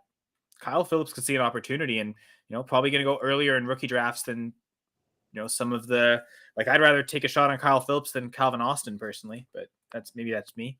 And then the guy that the Dolphins selected, Eric Ezukanma. I think I'd rather take Phillips personally again there too. I agree. I like Phillips there better. I like the potential opportunities there. The Kyron Williams pick, I'm interested to see. That one to the Rams. I'm not a Cam Akers truther, and that's just going to add another little spice to their running back room. I know they usually like to have a few guys they're giving reps to. So, I mean, wasn't there one last year as well that they? Well, Sony they brought in Sony Michel last year, right? They drafted Jake Funk. Yeah, that's right. And then he kind of. The way I see it, Akers and Henderson are still going to be the top 2 running backs. This is more for depth behind them, but they're drafting Williams so they don't have to re-sign Sony Michel. That might have more to say about that than anything. I just trust their picks with running backs in regards to guys that we haven't necessarily had the highest expectations for, and like Daryl Henderson more specifically. Obviously, Cam was a higher pick, but I look at it where if he's that third running back, maybe with time he can turn into more. So I like the idea of him being a good stash piece, late in the draft. So Jade, not quite so keen on the Cam Akers slander. I still view him as a top 20 dynasty running back, but yeah, I guess there's a bit of his return from Achilles injury wasn't as great, but also only 8 months away. Probably shouldn't have expected that. So I don't want to just bounce on the lack of production he had in the playoffs last year. But the lack of pass catching throughout his career though is concerning, which it seems like Henderson has more of that role. So it does feel like a bit of a 50-50 split, but just like I said with the Bills, I'd rather have Singletary. Give me the guy with the touchdown upside, and I believe that's Cam Akers on a team like the Bills that could score a lot of touchdowns. I kind of value Akers and Dobbins pretty similar. One thing to keep in mind against Akers is Whitworth retiring has got to be kind of a tough spot, I would think. Yeah, I do wonder if that affects more Matthew Stafford in the pass protection, but yeah, can't help. Certainly, I agree with that. I do have to go though. Thank you for having me on. It was good chatting with you guys today. I'm glad I could.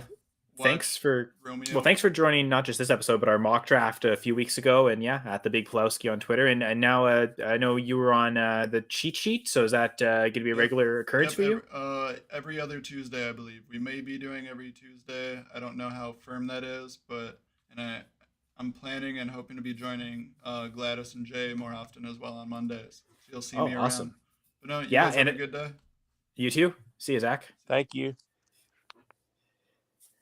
So Brian, just you and me. We're about the 3-hour mark, so we're gonna, I think, close this out pretty soon as well. But Jay has a question here. He just traded in a dynasty league Ayuk and a 3rd-round rookie pick to get Henderson, and he does have Akers, so he's looking for the handcuff. So, what are you thinking there, Brian? Well, do you know what's the status on Henderson's contract? I thought there was some story that he's basically towards the end of that. Is that true? Yeah, I'd imagine, because he was the Josh Jacobs year as well. So like this would be the final year. I think he's about to enter year 4. So so the Rams only have him for one more season, really. It's tough, but I would personally go Ayuk in the 3rd, just because if it is Henderson's last year, you don't really know where he's going forward. And at the end of last year, I know that Henderson was hurt, but it became more of the Akers show. And the year before, it was the Akers show as well. So with this contract status probably in question or up in the air, I'm more on the Ayuk side. Well, and I agree, because I think Ayuk could be useful. Like, he could be in your starting lineup probably a lot more weeks than Henderson will. So I don't love giving Ayuk and an extra pick, even if it's only a 3rd. I don't love giving up a receiver that, even if they're not in your lineup every week, but for bye weeks. And this is a trade that happened a while ago. Yes, he did this last year, week 3. So he did this when Henderson was the guy. So to be fair, that was probably still, especially where Ayuk was valued last year, you probably still gave up too much value for it, Jay.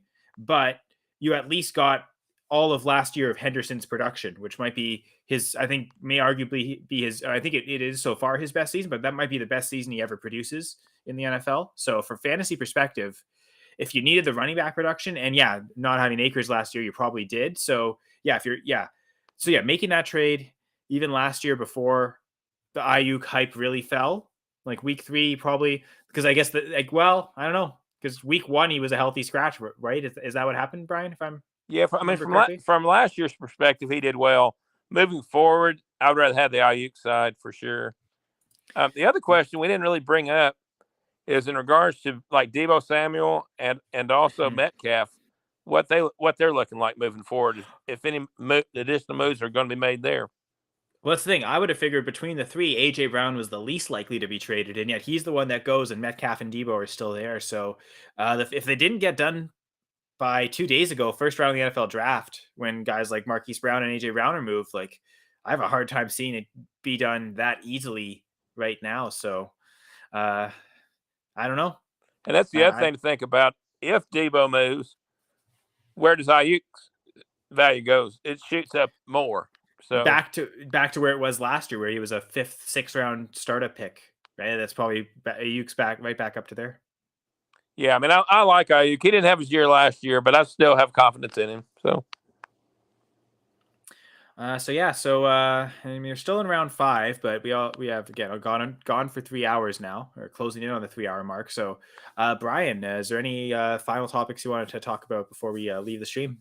No, like I said, if you're, I know a lot of my leagues as of Monday are going to be doing their rookie drafts, and unless you're in that top 6, like I mentioned, it seems to be more of a depth draft to me.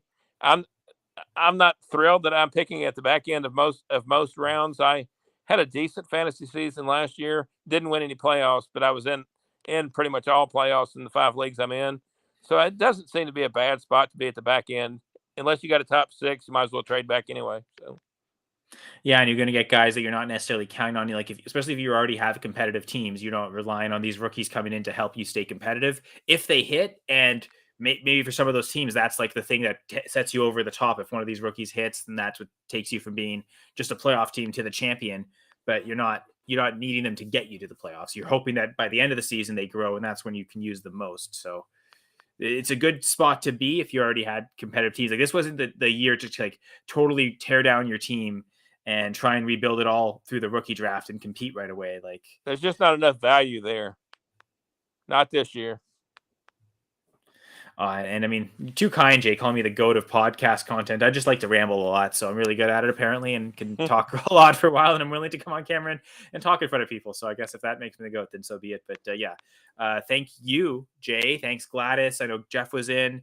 Who do we have? There was a name I didn't quite recognize. One of the content creator accounts. So Fusion Fantasy Football. So we've had Eric Johnson as well, Fantasy BBQ on Twitter. So I believe I saw an Eric Johnson drafted in the NFL draft. Yeah, Eric Johnson, a defensive tackle for the Colts. So congratulations, Eric. So thanks everyone for tuning into this, which I guess is now the longest ever episode of the Dynasty Gambit. Took a gamble on whether it would work or not, but honestly, Brian, this 3 hours kind of flew by. We were never short for content. Yeah, we definitely had a good time. Weren't short for content. I think things went well Thursday night, Friday night, as well as today. So hopefully we had a really successful weekend. Everybody enjoyed it. Oh, the Bears are on the clock right now for that pick that they got from the Bills. So I think I'm just going to stay on and see. The pick is in, so we're just going to wait a minute or two to see what that pick is, just to see if maybe they do get that receiver that they've been looking for. And I think we'll sign out after that, Brian. That sounds good. Hopefully they will, because they've really not upgraded the receiving core.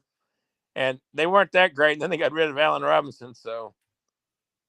Yeah, no, for sure. It'd be nice to get a receiver. It'd be nice if they didn't trade down and were able to take Khalil Shakir. And yeah, Jay, I agree. It's been a great weekend for Going for Two, but the content will continue to go. Talk with Zach, and he mentioned the fantasy cheat sheet. So every second Tuesday, for anyone who watched the draft last night, the draft content on Going for Two, specifically the Speak on It guys, who they alternate every Tuesday as well, but with the cheat sheet for now. So those are 2 great podcasts. Actually, just Monday, May 2nd, I'm hosting the newest episode of Press Coverage as well. So Shane Manila will be joining me for that episode. So looking to have a lot of fun, talk with Shane. He's a great guy.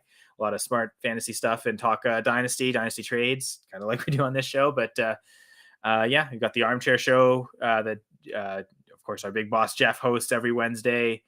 Bo, who did a segment last night as well in the draft. He has the Hot Route on Fridays. The Bet on It guys, who hosted part of Thursday, they also do a Friday night show. So Going for Two live content every day of the week during the off season. So never a shortage for that. Check out everything on Twitter at Going for Two Live, and the Going for Two Live networks on YouTube, Twitch, Facebook. Appreciate all the support for there. And look at that, the Bears didn't take a receiver. They did take an offensive lineman though, Braxton Jones. So looking like maybe some. He's a tackle, so maybe if even if they get him to play guard immediately as a rookie, that probably helps upgrade the line a little bit. So at least giving Fields something, even if it's not much, but it's something. Yeah, they're definitely going to protect him, even if he doesn't have anybody to pass to. Maybe they'll just be a straight running team. Yeah, maybe, which I mean could help Fields fantasy wise if it's a lot of running from him, and could help David Montgomery's fantasy value as well. So he's like, I'm wondering how far I'm dropping Austin Eckler after this draft. Like I already talked, I'm going to drop him below Joe Mixon probably. I think I already had Gibson ahead of Eckler, so that wouldn't be considered a drop. But David Montgomery might be a guy I decide to raise ahead of Eckler. Saquon Barkley as well, guys I had below Eckler that might now be ahead of Eckler. So, yeah, everybody should definitely think about Eckler and have different opinions. But to me, all this did is I see Spiller just replacing a lot of those complementary pieces like a Justin Jackson or something like that. I would drastically drop Eckler. Because you still had him in your top 4, right? When we were talking earlier in the offseason, you had him in your top 4 still, right next to Joe Mixon, if I'm not mistaken. Yeah, I mean, I would drop him below Mixon for sure, but I don't want to sleep on him too much. He'll still get his touches, and on that offense, he was very touchdown efficient last year. So that's true. Yeah, and he's going to catch passes. We love that. And yeah, like I said, we love all the listeners, viewers that joined us and stayed with us. Brian, is there anything you want to plug? Let the listeners, viewers know about? No, I mean, I'll definitely be on Twitter, as you can tell, Vandegrad92, and I've got a lot of things that'll be coming out. Be doing some writing here coming forward. It's been been kind of a weird month or so with a lot of things going on personally, but just looking forward to get more into the fullness of everything. Yeah, for sure. And I'm on Twitter at Senra Says. So look out for the instructions on the latest episode of press coverage and all the episodes of Dynasty Gambit. May 12th will be our next one, Brian. Not quite sure what we're talking about yet. I mean, by that point, there might be some rookie drafts already done that we can kind of look towards. So maybe that's what we're going to aim to and talk about rookie drafts on that episode. Yeah, that'd be great. Maybe we can have some questions sent in about your drafts or whatever. We're always available here on Twitter. So. Well, and I'm going to add one more pick because pick did just come in here, still in the 5th round. Running back Ty Chandler goes to the Minnesota Vikings. That's an interesting pick. I don't mind Chandler at all. So he's actually a pretty well-rounded back. So yeah, and I think Madison, he would have been the same year as Darrell Henderson. So Madison's in the final year of his contract, and Dalvin Cook again getting up there in age. Even though I think he might have still 2 or 3 years left on his contract. Maybe he doesn't see the end of that contract either. So suddenly Kene Nwangwu and now Ty Chandler might be all that the Vikings have in 2 seasons in that running back room. So maybe they'll probably replace someone before then. But right now, he may have an opportunity to be the 3rd guy this year. But certainly maybe looking more towards the future for Ty Chandler. There's still a lot of quarterbacks on the board, isn't there? Yeah, how many were taken? 4 in the first 3 rounds. 6. There have been 6 quarterbacks taken only so far. Did Howell finally go? Howell went at the top of the 5th round to Washington. 144 overall. Makes sense. Yeah.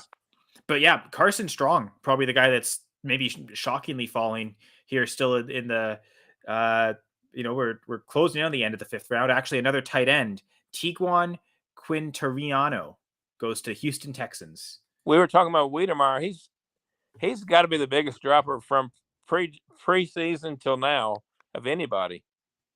Yeah, I think the combine really killed the value. That's what I was about to ask. So it was nothing but that exceedingly slow 40 that's dropped him all the way out. Well, and I think Zach was mentioning like the Senior Bowl. It seems like he may be disappointed off what was expected, but yeah. Maybe the combine results merely confirmed what everyone saw when they got on the field at the Senior Bowl. Just probably couldn't separate it all. Wasn't really showing any athleticism that you really need to be a pass catching tight end in the NFL. But yeah, I at this point I'm expecting him to go undrafted. I'd be shocked if he does end up getting his name called today. Yeah, he feels undrafted to me, but if he lands on the right team, I don't know. I mean, I get the combines and all that and their value, but I mean, to me, players like him and Howell that showed so much preseason flash, I don't completely drop them off my board forever. So, yeah. So I guess we'll have to see. And again, Brian, I guess I'll see you in a couple weeks now. It'll be a little less than 2 weeks for our next episode, but really appreciated you joining on for the whole stream. And yeah, this was certainly a blast. Sounds good, Kyle. Thanks for having me on. All right. Thank you, Brian. And again, thank you all the listeners and viewers for watching this extra long edition of the Dynasty Gambit.